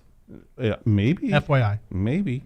But they would sound just like them. And even their songs would sound just... And I'm like, they sound just like Ozzy, or they sound... You know what I mean? And there was no... Right. And for me, I love originality. Like a moth to the flame, man. I can't... Since I hear originality, I love that band. I heard Gojira for the first time, and it was the first time I ever heard a band do something like that. Mm-hmm. And it was just like, I love that band, Even new like Slaughter to Prevail. I mean, they're a brutal freaking band, and they have some layering and a little Slipknot-ish kind of stuff going on, but I think they're definitely more brutal in their attack and everything. But when you're getting down to like technical stuff, you can't go wrong with the classics. I mean, if you want to do hammer-ons, you should listen to Randy Rhoads, because I mean, he was the king of it. Hendrix, had the master of feedback and just being able letting a guitar breathe when he's doing a solo. Right. I mean, if you really listen to Hendrix, I mean, it's just... Who was the band that played after you guys at the Brass Mug? They were kind of trying to pull off a lot of the feedback with their set. That was one with the girl singer with really long hair. No, it was a dude. It was a dude. He had no voice. He lost his voice. Yeah, he said he lost his voice like a week before, and he just got it back that day. I honestly don't remember. Yeah, they were I would good, have to but look. they were trying But to yeah, pull I mean, out you can't go feedback. wrong with the classic stuff. I mean, but if you listen to what you're into and what style of music you're into, you're going to pick it up. I mean, if you're really serious about playing, guitar, bass, or drums or whatever, and you're into Testament, Slayer, and stuff, you're gonna be infatuated with that time Right. period until you get your skill up to that level, and then you'll probably move on like everyone does. Right. For me, you said arpeggios. First time I ever heard arpeggio was in Testament's Practice What You Preach. Yep. solo. Oh yes, Yep. dude. And there was that spot, he does, and I'm like, and I kept dropping the needle, and I'm like, what was that? Mm-hmm. And I couldn't figure it out for the longest time. I didn't know what that was. And I'm like, man, I love that sound of that. Obviously you just saw me freaking doing it a million freaking times. Right. But Apparently you figured it out. yeah, I figured it out a little bit. But yeah, to me that gravitated me towards, doing arpeggios. You know what I mean? So yeah, just listen to what you like in the beginning. And then if you want to get technical, you'll figure it out. There's so many technical players, and Jesus, you go on YouTube now, there's so many freaking players out there that are phenomenal. Right. Even now, I'm 13-year-old Japanese girls. I know, and they're Killing freaking it. amazing. Exactly. Amazing. Being But crazy. I don't know, Ben, how do you look at that? I agree with what you're saying. I've learned like playing an acoustic guitar you can't hide behind it. Absolutely. It's like you're on electric, you got all that distortion. You're just ripping. But acoustic's kind of hard to play a little bit, and when you do get onto the electric after you played the acoustic, I always kind of practice on acoustic, and when you get on that electric, it feels like, wow, I'm free. And I always thought but that ain't really got nothing to do with the influences. But playing on an acoustic helped me. But my influence were like Black Sabbath and Stevie Ray Vaughan, Jimi Hendrix. Just listening to somebody can really, really play and put their heart and soul into it. And It's strange though, because when I hear you play and the stuff you wrote for Nasty Savage, I don't see any of that in Hendrix. I don't see any of that in Stevie Ray. It's like you developed your own style out of that, which is, to me, you it's get a little your own confusing, but you get your own interpretation of all that. and and also you can't forget Iron Maiden too. I loved Iron Maiden. No, yeah, here. And So big, yeah. but yeah, when I was writing the leads for what we did in Nasty Savage, I was going to college for like classical at HCC, and at one time I was kind of showing that guy what chords, and he goes, "Oh, this is a Phrygian pattern," and he was kind of helping me, guide me on which leads work best with the rhythm pattern we had going on before we recorded it. And next thing you know, I made it my own, and it was like, man, but there was a guy named Bill Hoff that taught me classical right about 1984, and man, he taught the world to me. Kind of just taught me how to take a major scale and take that thing all over the fretboard and turn it into the Phrygian, the Locrian, the minor, and all that. And I always kind of liked the Phrygian. That was the one that I love my fridge. It's halfway full, but Of beer. Of beer. And he taught me the Hungarian minor scale, and that was one of my favorite scales. I played it when I was jamming a little bit. So one scale's got 3 notes right in a row, and that was kind of like my trademark. And I based a lot of songs I wrote off of that Hungarian minor. It just sounds kind of evil, diminished, powerful. you should write a Riverview minor. Yeah. Can you make It's great. I do the exact same thing. Yeah. Yeah, I noticed that when you were playing, because I thought I made that up when I was first starting to play, and then I saw you do it. I was like, oh man, that's. I like the same harmonic minor and the diminished too. Yeah. That was one of my favorites, the diminished. But I do a lot of chromatic. the stuff. diminished is like a 1/4, and you just keep going that pattern, and it's infinite all over the whole fretboard, and you can just add notes to it and go on forever with it, and it sounds pretty cool. I don't know if you ever really use it. I use that a lot in Savage. I hear it, but I wouldn't recognize it as to what you're called. I just don't understand the terminology of all the. There's only That's four right. We'll notes. take over the interview right now. Please do. Yeah. Please, with the guitars. I'm just handling cameras and microphones. I'm not even doing a good job at that. And Tourist Bob is chatting with us Oh, is he? now. Yeah. Oh, cool. What's he saying? Awesome. He said hey, and he's enjoying the show, and he tuned in a little late, but we'll watch the rest later. Okay, well, we'll start over for Tourist Bob. Shout out to All Tourist right. Bob. Tourist Bob. What's up, brother? Yeah, everybody say hi. Woo-hoo. What up? I recognize the sound, but I've honestly never even heard of Hungarian, this, that, and the other. It's amazing. I'm soaking it all in. Bring it in. Well, like on that one song in Nasty Savage, Stabbed in the Back, that whole song is based off the Hungarian minor scale, and but it's all off of that one scale. Every riff in that rhythm is off of that, and it adds like a heaviness to it. And I never really explained that little secret. Well, the world knows now. Cat's out of the bag now. Dang, man. Special on the Drinking with Drew show, Ben gives us exclusive secrets to music. You need to edit that out. But I mean, I used it in Hypnotic Trance, Stabbed in the Back, and that was off the F Hungarian minor, the Stabbed in the Back, and the Hypnotic Trance was the E Hungarian minor, and every note in that whole song was, in the rhythm, was off of that scale. Dude, Wow. you're giving away too many trade secrets. Hey, man. Please save this for my YouTube channel, Ben. Right. We're gonna talk more. Yeah, all right. Brutal. When's that scheduled, Jason? It will be December sometime when we get back. I'd love to have Ben on the channel. Brad, I'd love to have you again. All of you. Drew, Doug, Laura, you want to be on the channel too? No, seriously, in all seriousness, so I've been wanting to. Why not? Get Ben on there for a while now. He's awesome. As long as you have the barbecue again, I know, right? Oh, Pull I might party. be cooking the barbecue next time, man. You know. Yeah. That You was won't even good, have man. to cook. Did you get the Hungry Harry's too? What was that? Yeah, he got the Hungry Yeah, Harry's. Oh, yeah, nice. yeah, Man. yeah. That shit was good, man. I'll Yeah, just- it was awesome. I'll just say this real quick. I mean, you guys, all of you have been on, and Ben, I know you'll do this as well. Like, I already know it, but you guys have added so much value to people that are playing guitar or want to play guitar. Drew, you and I just did that. After not playing for 20 years, and you saw the comments. I don't know if you've been on lately on Yeah. the video to see that there is like, I don't know how many comments. Dude, probably how over much 100. time do you spend answering comments? Like, I try to keep up with them, but you get so many comments on your channel. I'm just like, Yeah, it comes and goes, man. it's like Jesus Christ.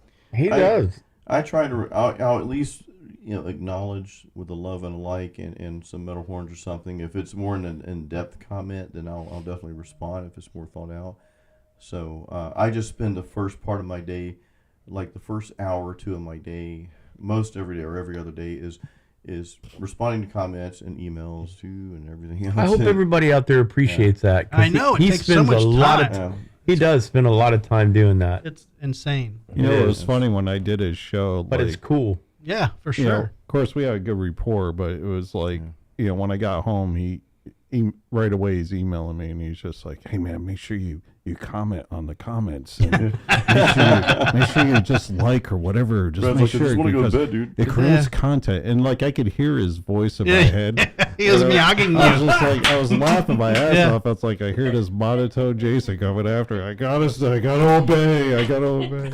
Yeah. But he knows how to work it for sure. Yeah. Oh man, you got Miyagi. That's Laura's Yeah. term, right? That Yeah, is the Jason Miyagi. Oh man. Giagi. Stallworth Augie. That was great. Oh man, no, I'm almost done with that. You killed yours pretty quick. Yeah, you're falling behind. I am. He's enjoying it I over am. there. Well, I like my room. yeah, man. That's a good rum, dude. Yeah, it's good. I like It is Think- very, very Thinking about tasty. one more for myself. That's really good. Very full, Wanna know? full body. Not right now. I'll So, are we going to bring back the flyers? I've talked to a few of you guys about this. Flyers used to be the way to get shows. Now it's social media. Can we bring the flyers back? Is social media really the way to get No, shows? it shouldn't be. I 'cause mean, it works sometimes, but it doesn't always work. I miss shows all the time that are only on social media. I noticed you didn't ask me the question you asked everybody else. I was asking the group. Not that. Take about it, man. It's all you. I just wanted to say that it's easy to be in front of a band when you got a band behind you. Mm-hmm. It's a lot different to be a single guitar player. I mean, I'm just breaking into that field. Right. It's a lot different, you know. Sure is. When you're, like you said, when you're on the acoustic, you're out there. You can't hide. You can't hide behind the acoustic. No hiding, dude. I can hide behind a band. You know, I got 2 guitar players, a bass player, and a drummer. I could leave the stage. You know what I mean? Right. But that's also a totally different. It is a totally scene. different animal. Different dynamic, Because he's going to have a built-in audience of what he does. I mean, because you have a rapport at all these venues that you play. Yeah, but he worked his way up to that. You Exactly. know what I mean? So, I mean, for him, flyers, I don't think is going to be, other than your social Yeah. media thing, you're not Man, making flyers. We're right? on the flyer thing. There's something about a flyer that's valuable, though. I don't know. But where am I going to pass them out at? You know. Yeah. But it But- might be good to have your information, your website, your there you go. your barcode thing on them. And they're collectible. I have a bunch of them. I know, right? They're very collectible now. It's crazy. But man, I loved flyers. I miss them. You don't. We do a flyer for every Where do show. you bring them?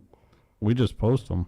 We actually made flyers online and we post them. Oh, that's awesome. Oh yeah, but that's cool. But where do you? You don't. Print them You're not and put them stapling on them. You staple them on telephone poles. No, Yeah. I don't think that's. Nobody gonna be a does that thing. anymore. I don't think anybody. But you used to 'Cause go somebody to, hangs you used out to at, go like, to clubs all the records. time. You used to go to record stores, and but there isn't too many record stores. But does Sam Ash let you staple flyers to their wall? You know what I see poster wise is like no name hip hop stars. Those are the only flyers I see anymore, and they literally plaster them on like a blank wall or like on telephone poles or whatever. Those are literally the only ones I see anymore. But even at venues, You've been to Europe, Ben, right? Yeah. You remember the posters that are on like the pilings underneath bridges and shit on the walls? I mean, all over the place. I stole a Nasty Savage poster off a piling on a bridge in Germany in like 1986. The Blitzkrieg over Germany, the one that you guys. That was a good flyer. Yeah, I stole that. I had that poster in my garage. Do you still have it? Yeah, that I stole off a piling under a bridge somewhere. Wow. I mean, that was awesome.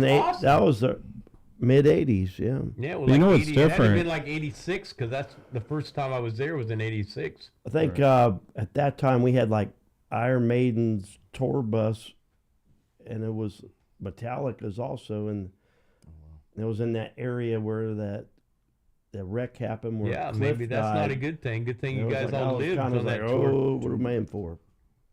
Damn. Well, that was it was the same company that Keep your drivers Oh, sober. really? Right. Oh, crazy. it was communist at that time. Here we are in Poland and Czechoslovakia. And, Oh, shit. that was. But you know what's different though, in like Europe and everything, they still have record stores. Like in Japan, their record stores are huge, Thailand, same thing. and it's not. You don't have that here, so it's Like Vinyl Fever is the only one Yeah. that's still. so like if you go to Vinyl Fever, I'm sure you could put some flyer. But I mean, are people hanging out in record stores anymore in the U.S.? I don't know. I mean, I know back home, there's Rock Fantasy. If you guys ever went to my hometown and went to Rock Where's that Fantasy, you at? guys would. It's in Middletown, New York. It's awesome. I went there. I think I worked there for over 10 years. I'm going to and- throw in a shameless plug for my buddy Josh Jones. He has VNC Collectibles on Highway 60. He has a big metal album selection does he? store. Yes, he does. Oh, Okay. yeah. I know Josh. He plays drums, right? Yeah, he's a killer drummer as well. Yeah, he tried out for us back in the day. He actually said that to me Yeah, when we yeah. went to I haven't we went to that metal show the other night. Yeah, he was there? Yeah. Oh, shit. I was with him. God, That's why I'm surprised that we didn't run into you there. Yeah, I was. Because we were hanging out with Brian from Satan, and we were hanging out with the guy from Vengeance Incorporated. I can't think the vocalist. I can't think of his name right now. Another Incorporated. I didn't. Yeah. I mean, he like knew all those guys. I didn't know any of them. I felt kind of, You out mean of place. Venom? But Venom? I haven't You seen meant- Josh in Venom. years. with, You not said Ron. you said Vengeance. No, I meant Venom. Venom Incorporated. Well, Vengeance Incorporated. I mean, everybody's incorporated now. But no, Venom Incorporated. Not me. Is there vengeance? There was There a is Ven- there is a There- vengeance when I- rising. And when I there's first a started Vengeance playing- Incorporated as well as When a I Vengeance. first started playing guitar, I was trying out for a band, and it was Vengeance, and it was that guy Paletti, and I was I wasn't very good. I was just starting out, and he wouldn't say, "Hey man, you kind of suck." and I wasn't very good. I'll admit it, I wasn't very good, but I was just starting, and then next thing you know, about 6 months later, his band's opening up for mine. Was it Vengeance Rising, the Christian death metal No, band, or no, just another Vengeance? This was Okay. Vengeance and Brandon. Okay. Hmm. Drew, if I can say something real This quick is about where my New York period kind of goes away from my Florida. Where was period. Middleton? Huh? Middleton? Middletown. Middletown, Yep, okay. Yeah, that's where I grew up. Yep. What's that, Jason? real quick, we're talking about social media. What I'll say from a marketing perspective is that, number one, you have to be where your fans are. You have to find out who your fans are. You have to be where your fans are, and you have to give the right message to the right people if you want to sell your album, merch, course, whatever it is that you want to sell. Because I'm like, there are parts of me that I don't like social media. Some parts of me do, but honestly, if I want to sell my product, it doesn't matter what I like. You have to become unemotional about the platform and just realize this is where my audience is. I'm going to capture that audience. Now, if it's hanging out in certain areas with flyers, then do that. But if you're going to do that, you damn sure better be consistent. And if it's on social media, we'll do that as well. But you can't do social media for 2 days or 2 weeks or even 2 months and, this is not working. You have to be consistent as hell, and you have Right. to treat it like your life depends on it. That's how you will be successful. And I'm saying this to anybody listening that owns a business or a band or whatever it is you want to sell. You can never blame anything else, social media or the market or anything, for you not succeeding if you're not busting your ass and treating it like your life depends on it. You really have to become a bit obsessive about marketing what you do. Well, that's true. Don't blame the butt plug. Blame yourself. No, don't be. This butt plug, it didn't fit right. Don't do that. No, I agree 100%. I mean, starting out with this channel, I mean, in a year, we're up to 225 viewers, which to me, it's a big deal. It's like, but to others, you're like, oh man, you're not even at 1,000 yet.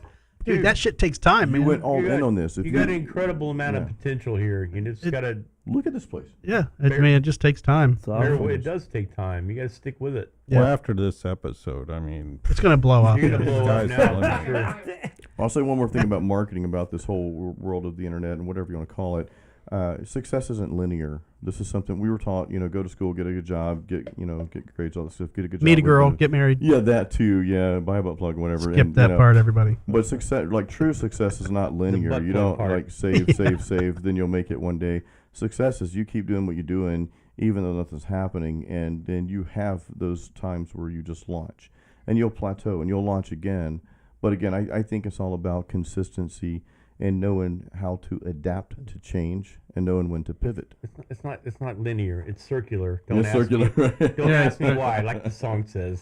Right. Circular. Don't ask me It can be. why. It can seem circular, like you're chasing your tail at times. Yes, it can It definitely is. seem like that. It is circular. Back to Yeah. Brad. Tourist Bob said, dude's from Middletown. I lived there for 5 minutes when I was in sunny New Platts. New Paltz. New Paltz. 5 minutes. It's Paltz. That's Paltz. Paul. Yeah, you're right. Don't mean to Don't- correct you, that's but I Florida- did. That's No. Florida education for you. And the vocalist Who for said that? Venom Inc., his name is Tony. Tourist Bob. Oh, okay. Tony is a super cool guy. Doris Okay. Bob's my neighbor. What's up, Bob? So does it? Literally. Very cool dude. Who in Venom Inc. is the original Venom member? Out of that show, that the people that played, I don't think anybody was in the original. I Venom. thought one person was, but I don't think so. I didn't recognize anybody when I from think the that he lineup. was supposed to be in it, but somebody in his family had some kind of a crisis or something, and he canceled out at the last minute. That's what I think. I'm not 100% sure. So if there's no But- original member, how can you take the name? That's why it's Venom Inc. Well, it's Inc. That's why I'm 'Cause the one creating a guy's band name, the called. one guy's name was Cronus. And, Yeah, Cronus yeah, was the main Cronus. guy. Yeah. I'm not sure who the other two guys Abaddon were, but was. I'm sure it he was owns the Cronus name. and That's- Abaddon. that's the other one. Yep. Abaddon, yeah. When we toured over there in Europe, Cronus and Abaddon were pretty crazy. And I remember one time, Cronus spit a big loogie, and Abaddon caught it in his mouth. Now they, yeah.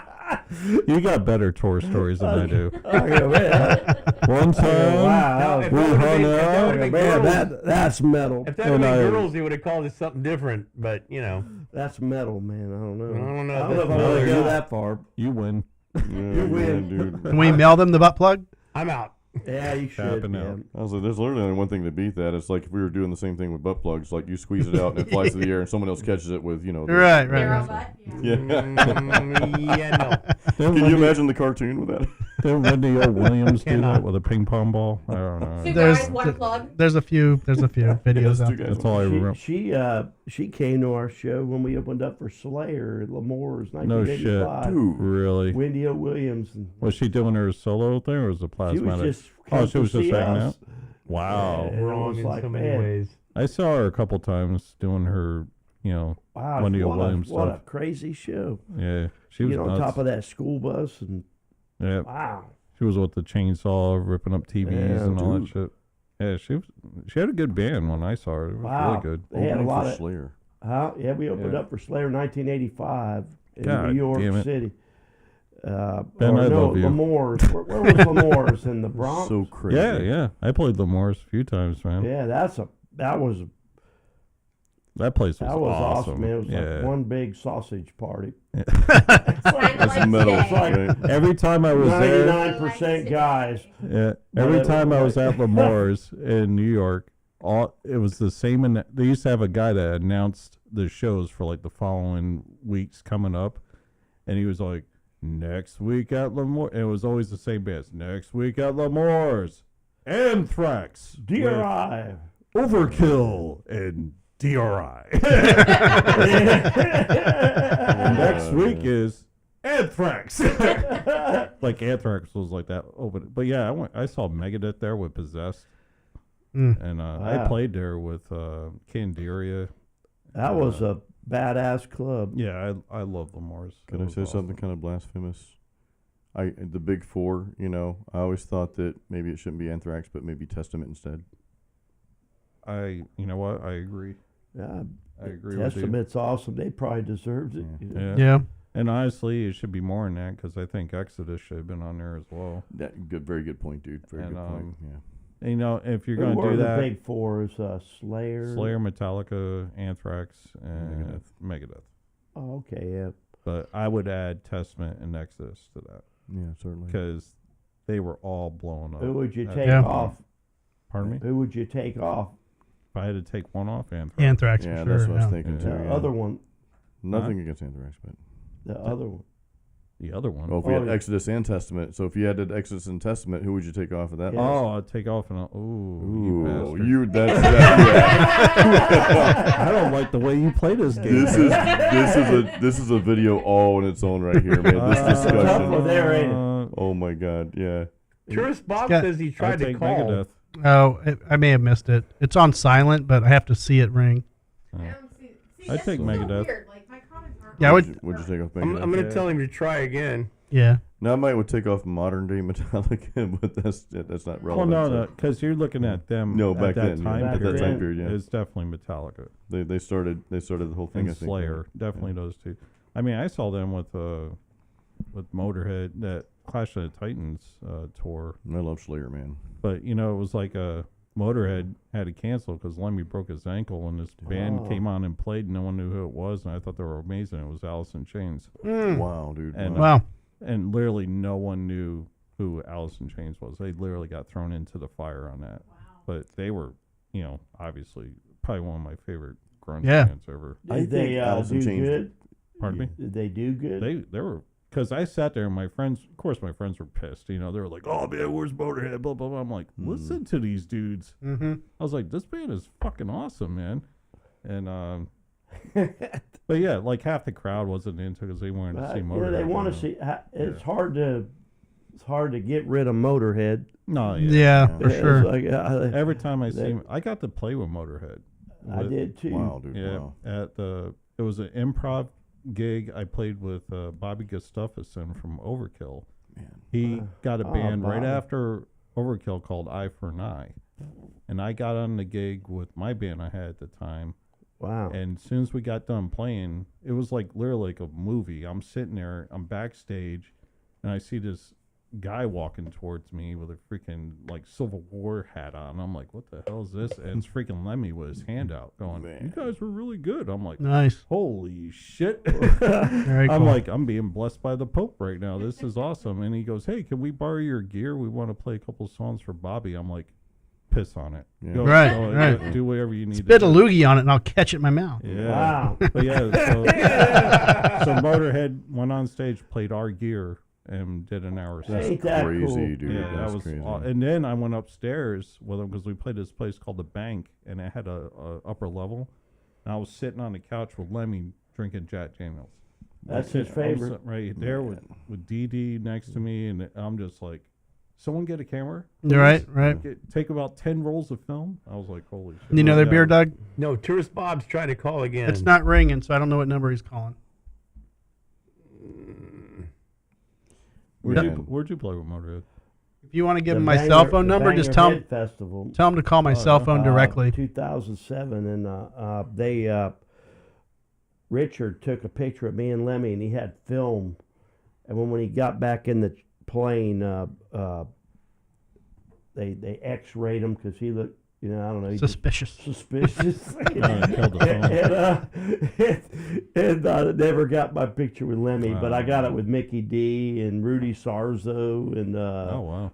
Udo. Udo was a hard one to get a photo with, and I Did think you have to bend down with Udo?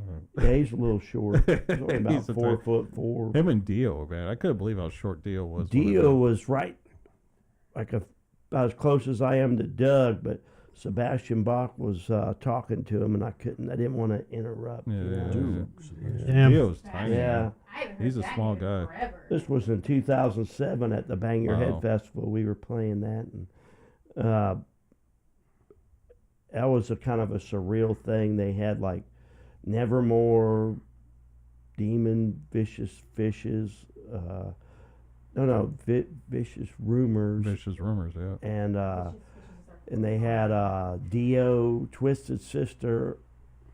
I can't remember all the bands, but they had definitely Motorhead and forgetting a few of them, but it's been so long. But That's a cool show, though, man. Yeah. but it was kind of surreal. There was 20,000 people there. Shit. Now, I have not played with Motorhead, but I did have a motorboat last night. So, comparatively speaking, similar, but not quite. Every time I hear Motorboat, I keep thinking of Wedding Crashers. I bet because that was that scene in Wedding Crashers, like, that was Dude, best like, why are you movie. telling me about? Did you motorboat? Did you motorboat? I'm blown away by the history here. That had to be This is- close. Man, this is amazing that you guys. I can't believe that either, man. It's crazy. Well, I don't know if you know What's there's that? 973 years I of didn't Motorhead. realize. I know. We have- That's And kind of Very true. Windy O and Windy that's O, crazy, Wendy, man. yeah. But I mean, that was the era for that. But so back- I mean, our bus. We had like a little 1955 Greyhound bus, and it broke down Nice. at Lemoore's. And we played on a Friday with Slayer, and then and we were broke down, and we were we found these barrels because we were freezing. It was like in the middle of the winter, and we put wood in them to try to keep warm because our bus broke down. We didn't know what to do, and Overkill was trying to help us move the bus, and I think they blew up an engine on their Oh, vehicle. Jesus. Vehicle tried to push that damn thing. It was like, God dang. fucking amazing. And I didn't even know who Overkill was at that time, and now they're like, wow, they're amazing. They've stood the test of time. Yeah. They sure did, man. Since the They keep- 80s, they're still doing it. They still doing it and kicking ass. I saw them at somewhere in Ybor right before COVID. Can't think of where that was. Yeah, my buddy's playing drums with them, Jason Bittner. Wow, He's they- in That's Shadows crazy, Fall. dude. They're Yeah. phenomenal. Shadows I mean, they're He's an still- amazing drummer. That's fucking wild too, man. Yeah. That's crazy. You guys toured though. I mean, you guys all toured. I mean, all over all over the place. I mean, and Doug, I know. Speaking of touring, you toured with Mekong Delta. I don't know how many people know you toured with Mekong Delta back Probably then. not many, but I mean that was some of the greatest years of my life, man. You know, I mean, I did a little bit of gigs in Europe with Siren, but I mean, I did 3 tours with Mekong, and that was incredible. Was that the most you traveled with that band? Oh, absolutely. Siren didn't do a real lot of shows, did? Well, when we did our shows over there, was in between recording. We're recording, and then we'd go out and do some shows and come back and record, and you know what I mean. It was distracting. But you know, we still wanted to do it. Oh yeah. But Well, a lot of people get caught in the touring and trying to maintain your life and pay a house bill or a car bill, and there's that time where what do you got to do? Do you gonna stick with the band, or are you gonna try to keep a full-time job? Right. I was I was the guy that was trying really hard to make it in a band, and we were doing it. We were doing pretty good, but we weren't quite to that next level.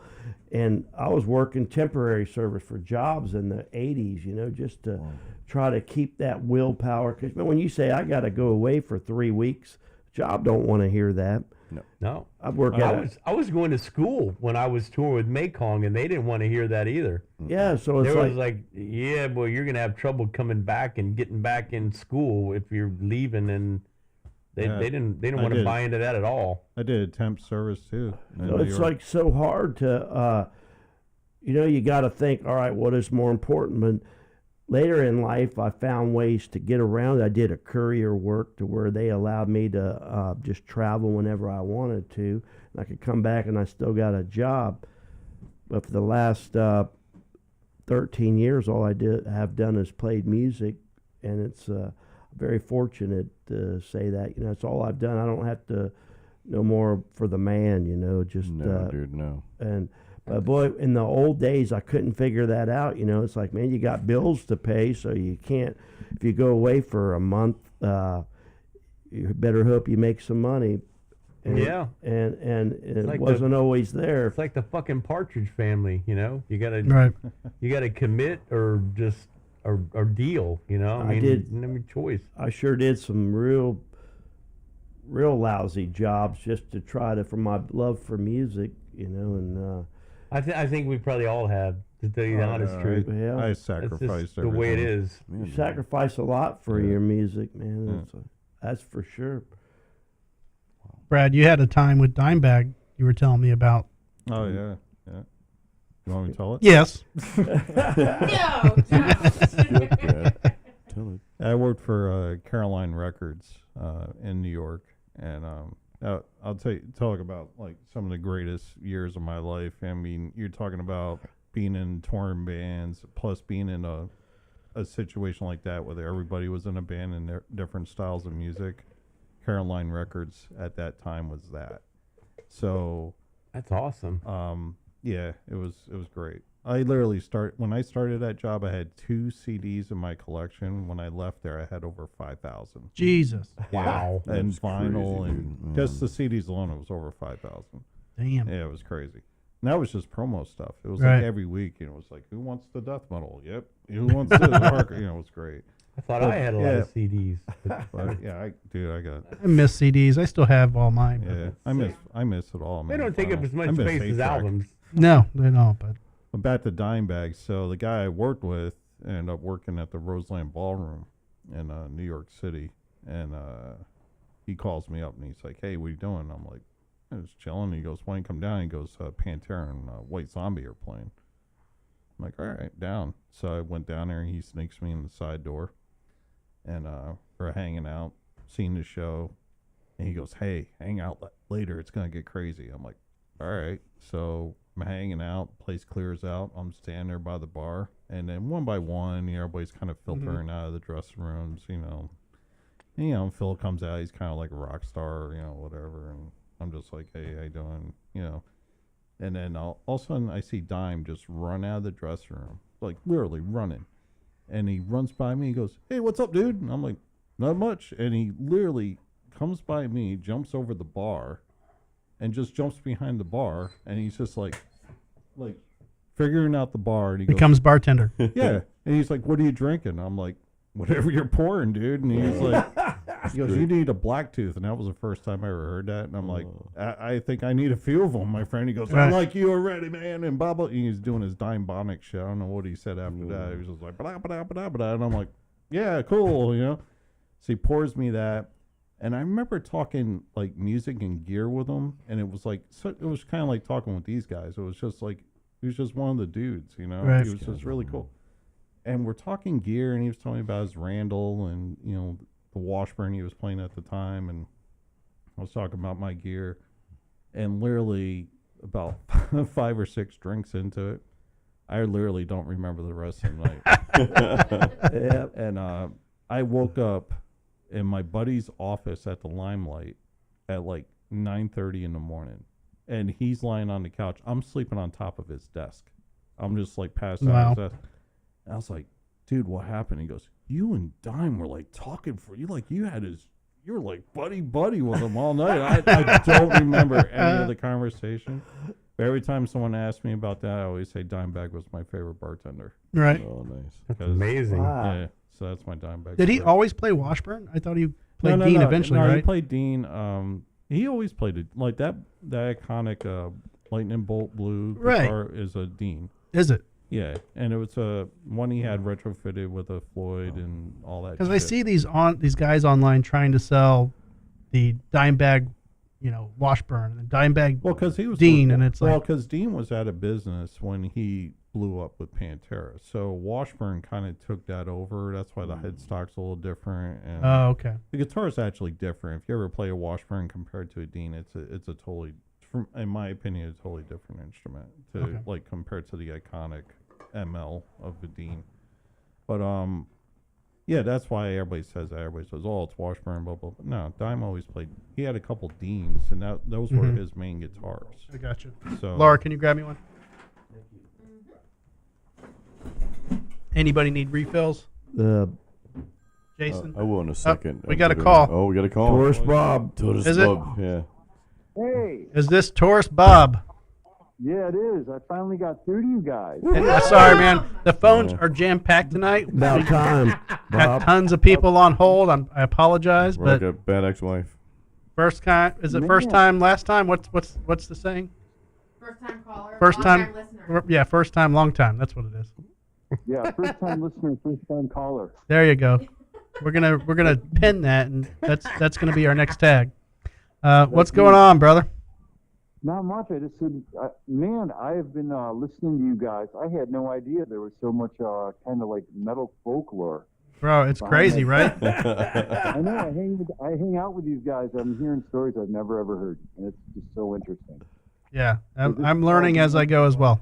well, it's the rum and the beer. Yes, but, that's you know. true. I think we're up to And 1,000 years of not only history now. Huh? Laura's in the background. She said we're up to 1,000 years of metal history now. So. Yeah, with Bob Yeah. we are. Yeah, with Bob, we're in there, yeah. Yeah, we kicked 1,000 with Bob. I haven't been at it quite as long as Ben has and Doug has, but kind of. And I'm not metal, so I don't know. Okay, You're well, kind of metal. I think you got a little metal in your blood. Yeah, Bob's I got got a Bob lot. can shred. I've heard him play. He electric, does so. have a metal in his If you blood. add a little distortion to that guitar you got there. all right. I started metal and I still play it in my home. You know, I still do it. But I was just so impressed with all this cool knowledge. I'm listening to you guys. I'm like, man, this is great. This is so cool to just hear this history and stuff. And This is already the So, best call all night. Yeah, I mean, I don't know. Willie was good. Let's Yeah, give it to okay. Willie. Willie was good. But and still. I remember And Tom. Caroline Records in New York. You know, I'm from New York, so I remember like some of what your other guest. I Brad? didn't get his name because Brad. Brad. I just came kind of late, so I never. Brad I'm like, Miller. dude, I know that whole region, Middletown, all that. Yeah, Yeah, Brad No, Mader is the guitarist of Must Not Kill. He is a New Yorkian. Yeah, I lived Yorkian. lived in Middletown Like for you, Bob. 30 years, man. I can tell because there's something about New Yorkians. You see somebody. It's sticking. Yes, New Yorkian? it's sticking. New Even though Yorkian. I've been a Floridian for 21 years, I know a New Yorkian when I hear one. Especially when they're talking Caroline records and history like that. Oh yeah, And yeah. Middletown and things. It was definitely an Yeah. experience. Can you create Yeah, a New yeah. Yorkian arpegio for me? Can you do that? Yeah, I Just need make your one up. Better than the Hungarian Just the minor. Hungarian, Yeah. yeah. New Yorkian the minor. Hungarian arpeggio and Lydian minor. In G, because no probably- one plays in G. Don't G tempt minor. I pay G attention minor, to the yes. conversation. Don't tempt him. He'll do it. That's Yeah, great. right. That's good, dude. So, Bob, are you're playing out? Huh? Do you play out? Oh, constantly. Where you at? He plays almost as He's much like as 6 Ben. nights a week, man. Yeah. Wow. Well, this I'm logging in probably about 270 this year. Let's see. So this weekend I'll give you the next like week and a half, 2 weeks, or at least a couple. Friday is, let's see. I know Saturday is Stingrays. Friday is O'Brien's. Sunday, Lakeland Square Mall. Then Wednesday, Finn's. Thursday, I believe it's Great Catch. Then the next Friday is either Landing or somewhere else. Anyway, Landing, and somewhere else is mixed in there. Then Mall again. Then Green Iguana down in Tampa. So I got about I think I got like 1 day off and an 8-day run coming up. Damn. Okay. Very cool. Got to maybe get you on the show. Jason kidnap you, maybe bring you in. Yeah, do dude. it. Yeah, we talked about that. That's what I'm saying, brother. Do a Doug Lee, Jason, and Tourist Bob show. You know. Yeah, well, I know I know all these guys really, really well. I've played with them all, so. Very Some cool. of some of you might live next door to some of them. No, he didn't play with us with the butt plug. You have not played with the butt plug. It's awaiting your arrival in the garage. Just pass on that one, dude. My butt isn't big enough to hold a plug. I'm telling you, just pass on that one. Yeah, we Butt could- plug just we- becomes party. We've talked about that. We need to get Bob. I'm we need gonna to get Bob pass up. on that ass. It sounds offensive at first, but after a half a bottle of rum, you It just know, sounds normal, right? It's like, yeah. you start I doing the need more pirate thing. You rum know, because it still sounds offensive to me. Some things in life you just take, you know. My ass hurts just thinking about it. But is there more rum? Whew, man. All right. Well, cool, man. Thanks for calling in, and we'll definitely schedule you to get in here with Doug and Jason, Yeah, and you know, do some drinking. Catch you on the sea. Get Bring you Brad some back when he stickers. gets back from his tour. Because Brad, I mean, they're bro, both- everybody why in not? this. They're both New York guys. Why not? Yeah. Well, we've got No. 2024 coming up, Doug. We're gonna have a lot of shows. Everybody in this room is welcome to my show I'm- anytime. You I'm, know that. I'm sorry. You know that. So I know the 2-hour drive and plane flight to Riverview is what you I know. would just Yeah. crawl in my can and That's be more quiet. of the issue. I have to catch my flight Yeah. soon. Well, I have to Yeah. go there on a horse and buggy, so it's Yeah. going to be a long. You gotta get patted down and pass security in the driveway to catch your flight. We'll bring the doxies. Keep Bob has doxies too, by the way. Oh, really? Or a doxie. Oh, yeah. cool. Keep it Amish with the horse and buggy, man. Well, that dude, to your Yeah. house, that'll take you 6 hours from here. I'm gonna take flyers to my dog. I heard that part of the show, and I immediately thought, hey, what if you found somebody who walks dogs and takes flyers to the dogs? It's not There a you bad go. idea. I That'd like be- There that. you go. That's actually a good idea. So, by Bob, the way. Bob, did you catch the guys playing live here? No, because Ah. I tuned in. What I did is I tuned in late. Ooh. I had Okay. a bunch of stuff to do and picking my son up and stuff. All right, But anyway, we forgive you. tuned in late, and then I fast forwarded it to where you were when I got home, and I was like, okay, I'll tune in tomorrow or even later tonight. And Well- rewind what I missed with the playing. So I Yeah, missed all the you can do playing. that. We'll have the edited show up too, probably by the weekend. But cool, man. Well, I'll have to officially meet you soon. I've heard a lot about you, so He's out Well, there. I'm He's playing enjoying- like a fool all the time. Yeah. all right. I'm enjoying the folklore. I really am. Ben, man, I'm so impressed. I had no idea you had those stories. I'm like, Oh, wow. thank you. I mean, you know what I mean? Have you guys ever met, Ben? Huh? Have you ever met Tourist Bob? Hell yeah, we played together. Oh, that's right, We up played there. together at Danny's Diner a million times. Duh. That's all right, but yeah, but the Crown too. No, that was Jason. Bob's working hard just like I am. I know you guys. He's hard working. I met him like when we were at Uncle Mike's like about 12 years ago, and cool. he had Damn. problems with his back and back. stuff, and it's a great story how he's finally back and he's at it, and he's happy to be playing again, and it's so happy for you, brother. Awesome. Man, I'm happy for all you guys too. I'm just happy to be alive some days, but I hear you. you know, We're above ground. Let's make the best of I it. think we're all there, brother. I mean, Exactly, they're exactly. definitely successful. Look at it this way: that they're all on the Drinking with Drew show. To get to this level, That is the measure. to get to this level in life, I mean, After this appearance, I don't even need to go on no, this tour. just I'm send him a copy of this Yeah. video. No more tours. It's all downhill I from can here. Our Yeah. life is complete. Yeah. Like Ozzy, no more tears, no more tours, right? Oh man. No more tours. So, but you know, Laura's actually met Bon Jovi, but I have. yeah, but I did she was not know she was this. 4 years old. I was and her 5. Her mom was 5. at a concert. I'm gonna have to tell a story for you because I don't have a microphone. She was at a concert, and with her mom, who was one of those "I want to fuck you" fans. She figured out what hotel they were at. Yeah, by she the room. stalked and figured out what hotel he was staying at, and took Laura and her sister to Yeah, the it was hotel 7. room, and they stayed there until like We 3 were in the lobby. morning. We were in the No way. lobby. Well, in the lobby, and waited for him to walk in, The entire band. and he was with Cher. Richie Sambora was dating Cher. Yeah, Richie Sambora and So Cher. She was there walking it, yeah. And Bon Jovi Wow. looked at Laura's mom and said, "Get your fucking kids home." Well, the fuck part was not in there. He said, "Get your babies to bed." Oh, babies, And fucking, Tico Torres whatever, kissed same my thing, right? hand. So you guys Very stalked Wow. Bon Jovi. Her mom. That's crazy. That's Where do you crazy. think I get my crazy You know from? how that apple and tree thing works? Yeah. Yeah. This is what I'm dealing with right now. It's not creepy at all. No, not at all. Not at all. No.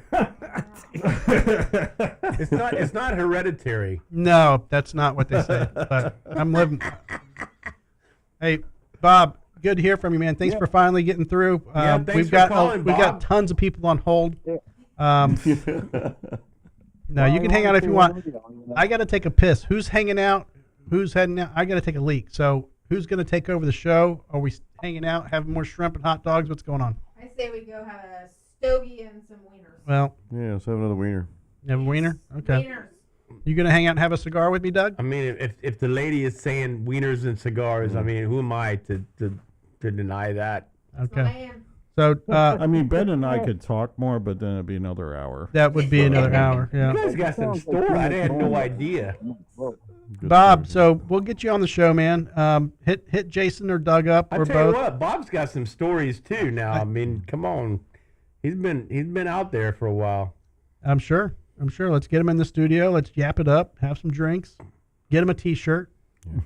You know, I need everybody to have a shirt while they're No, playing on Bob's stage. not getting a T-shirt till I I get am. one. I am taking Are my you? shirt on tour. Very so, cool. Yep. Yeah. I'll take mine on tour. Everybody if is I get actually. one. Everybody's bringing their shirts. Very so cool. We'll Very cool. alternate.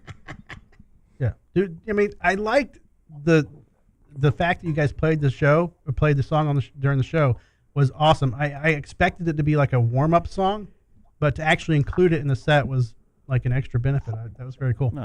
No problem. Damn, I awesome. wish I would have seen that. That's Why you classic. played at your show? Yeah, That's yeah. good. Why not? Well, Yeah, he it was ready. very cool. Why not? He was up front. He was Yeah, crying. I was. I peed a little. Please Like he- acknowledge like he me. I was want to at be that, somebody. Yeah. And I'm like, okay, here's. I was like, this camera is Like you dragging were my at shoulder. ministry. Like, They got that on film. That's classic. That's awesome, man. That was cool. So we're gonna. when we saw him at ministry. Yeah. Yeah. And when he was like about 12 rows up, and I saw ministry hit the stage. I see him. I started going crazy. By the way, how good was Ministry? They were awesome. They were It was so great. great. Ministry was. Wow, I mean, they were on, man. Yeah. They livened it up after that Was one that band. at Alice What's that Cooper? one band? Is that you're talking about at Alice Yeah. Cooper? Filter or whatever. Filler? Yeah, Yeah, Filler. filler. Filler, yes. Filler. That's all a they better were. name for You're him, talking about Filler. at Alice Cooper Ministry or another Yes. show? Yeah, ministry opened up for. You guys were there too. Yeah. Yeah. Yeah. I saw Ben. I didn't see none of you guys I was there. Yeah, they were all there. No fucking way. Yeah.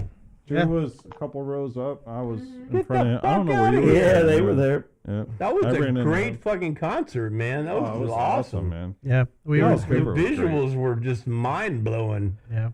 Brad gonna was see- about 20 seats away from I didn't us. know all you guys were Oh, you there. were on that same side too. Ministry's coming back in March March. at Janice. Wow, really? Yeah. Janice? Yep. I'll go to that. Headlining.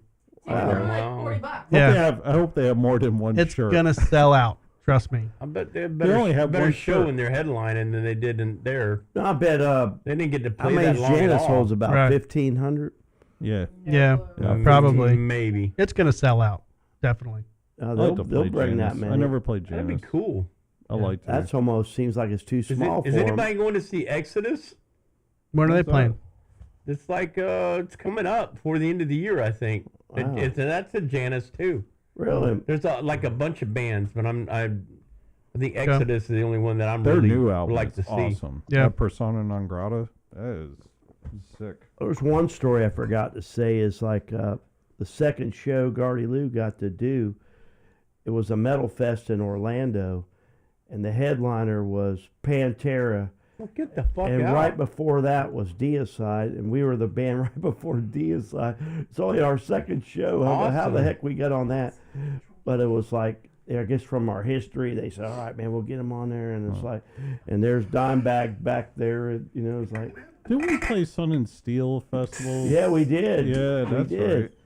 That was a lot of talent at there. It wasn't a big a turnout, but it was. that was Obituary. Obituary, Deicide, Deicide. Body Count was on there. Body Count. Wow, we're going. This Is that was. Ice-T's band, right? What year is that? It's in the mid. 2003. Yeah, that sounds right. Yeah. That was because Must I Kill Did was you literally. play that? Yeah. Okay. Wow, that's cool, man. Yeah. I forgot about that. I got that flyer. I got the flyer in my. I played Sunday. It was like a 2-day fest, I think. And It was a 2-day fest. I was the first band. We played. Sunday. I think we played both days. 'Cause I hung Sabotage. out- I Sabotage played, Yeah. and What year was that, man? it was about 2003. No shit. Yeah. We Damn. played right before Literally, Sabotage. Must I I think. Kill was literally almost a year old. And we Wow, played that's that was fucking our first show. amazing. That was our first show. I Was think fun. Agent Yeah. Steel played it. Agent Steel. That was a classic line. Like literally, No if you can shit, find that is that a classic If you lineup. can find that flyer, I got that flyer in Do my. you? I No have way. I can't find it. Let's see it. I have it. Post Yeah. that. I got it in motherfucker. my band room. You think about Damn, it. I wanna Take see a- that. Yeah, take a I'll picture of send it. you a picture of Send it. me a picture of it. That's I will, awesome. man. Yeah, I got that, man. It's like Get the fuck out. That's cool as hell. Sun and Steel. Kathy's son was playing drums, and one of the bands, it was Testament, needed a drum set, so he brought his whole drum set up from Orlando to let him use it, and they said, we found somebody else, I but think we'll get you in, and we appreciate it, and they were real cool too. Burning. I think Burning Human played that, and that was Richard Christie. Burning Inside. It was Richard Christie's band. Was it Yeah, Burning Burning Human? Inside. Oh, it was Burning Inside. Yeah, Or Burning they- Human. We don't know Human, but It was Burning Inside. All right. Burning Inside. Yeah, because that's where I met him. It was at that show. It was Richard Christie. What an amazing drummer. Oh, he's. Dude, you were still playing in Savage when we played at the crossover, right? Oh yeah, that was on 301. Yeah. Yeah. Did we Remember- play together? Yeah, we did. I think Okay. that's the only time that Savage and Siren played together. Yeah, we didn't usually play together. That was a fucking awesome show. 'Cause we were both kind of like I had that flyer. we were both kind of headliners at that time. Yeah, we and, were. And you know, like you don't want to. That was a cool ass show, man. That was when I had my second lineup, like the financial suicide lineup. So it had to be 88, 80 in that era, 88, 89. Who was in the band? In our band, me, Brian Hendrickson, Les Talent, and David Smith. Remember David wow. Smith from now Sobriety X? Oh, he's a badass drummer. He's a man. killer drummer. He's the He used best. to sit in with us when other members of the band couldn't make it when we had gigs. I think he's Him and his brother Kurt. Remember Kurt? yeah, rest in And peace. Blizzard, and Danny, and Yeah, the other bass player dude. His name was Chris too. the little short guy. Yeah. Yeah, he jammed in Blizzard or Rapid Fire. He was in Blizzard and Rapid Fire. Wow, what a memory. Yeah, dang, man. Damn, dude, that's taking it back. We're taking it back, but David Smith, man. Got to stay on your mic, Doug. You gonna go pee? Yeah. I just pissed, so I'm good for another 2 hours. Well, he does a line now. David, Thank you very much. Thank you very much. have you ever heard David Smith? He's an amazing drummer. Yeah, man. you got to check him out, man. He plays in a band called Sobriety X. He is probably the best drummer in the Bay Area. They're in the I think, circuit. man. They come around. They played. Last time I saw him was at Raccoons. He's Damn. amazing. Oh my word! All right, let's call it, guys. I want to hang out, but we've been on for 2 hours and 15 minutes. Woo! So That's good. That's good. it's a good long show. I want to have everybody back on soon, Simon's losing his shit out. and we'll talk more. But man, Hey. it's an honor having everybody Hey, here. thanks. Thank you, brother. Thank you. Thank you. Yeah. We can have a show and just talk about old stories Doug, and shit. Doug. Yeah. Cool, man. Well, I was gonna have you guys plug something that you're doing one last time before you go. So Ben? plug Hey, what you got going I'm on. always playing somewhere, but Jerry's Dockside. I'm there every Tuesday, and come out there and see me, and just check out on Facebook, Ben Meyer, and you'll find me. All right, Doug. Brad. Well, let's do Doug's Doug because gotta go Doug's got to go pee. There's possible Siren show coming up first of the year, and I'm going to be playing out as a solo guitarist like Ben and Jason and Tourist Bob and all them guys. I'm going to be doing the same thing. Follow you on socials. Yes. So look out. All right, sounds good. Brad, what you got going on? Nah, dude, Jason. Dude, Jason. Oh well. You can just get a unique Oh, last Big Dog's name. coming in. Just, Oh, Big Dog's shit. coming in. Come here. You can look up Jason Stallworth on the internet. I pop up on my albums are out there on iTunes, Spotify. I work on album number 5, Overcometh, coming out 12/1/2023. I'm also the co-founder of MetalMastermind.com. That's for any musician that wants to learn guitar, songwriting, production. We've got courses. We've got a lot of other creators that are creating courses on there as well. So do check those out. Thank you, Drew. All right, brother. Brad. And I'm going on tour. Yes. So, yeah, if you want to call it that, but it's a tour. The G-Spot Tour. The G-Spot Tour. The T-shirts will never be made, but you can make them yourself. But yeah, I'll be in Gainesville. Where am I?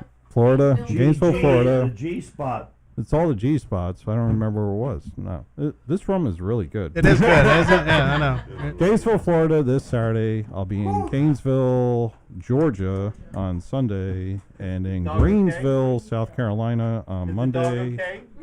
Possibly a North Carolina gig in there, but just keep up on our socials too. Might have to You'll get see where we're at. Gibtown on the way back. Drew, you're awesome. Thanks for having us on and let us plug our shit. Absolutely. Absolutely, bro. You're awesome, man. Very, very cool, guys. I appreciate you coming out. We're gonna chill out in the green room and have some beers and talk a little bit more. Maybe we'll do some live short videos out there with Jason or something. Red rum. Yes. All right. And this is another outro song from Must Not Kill.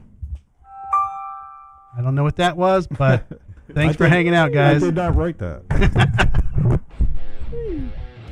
All right, everybody.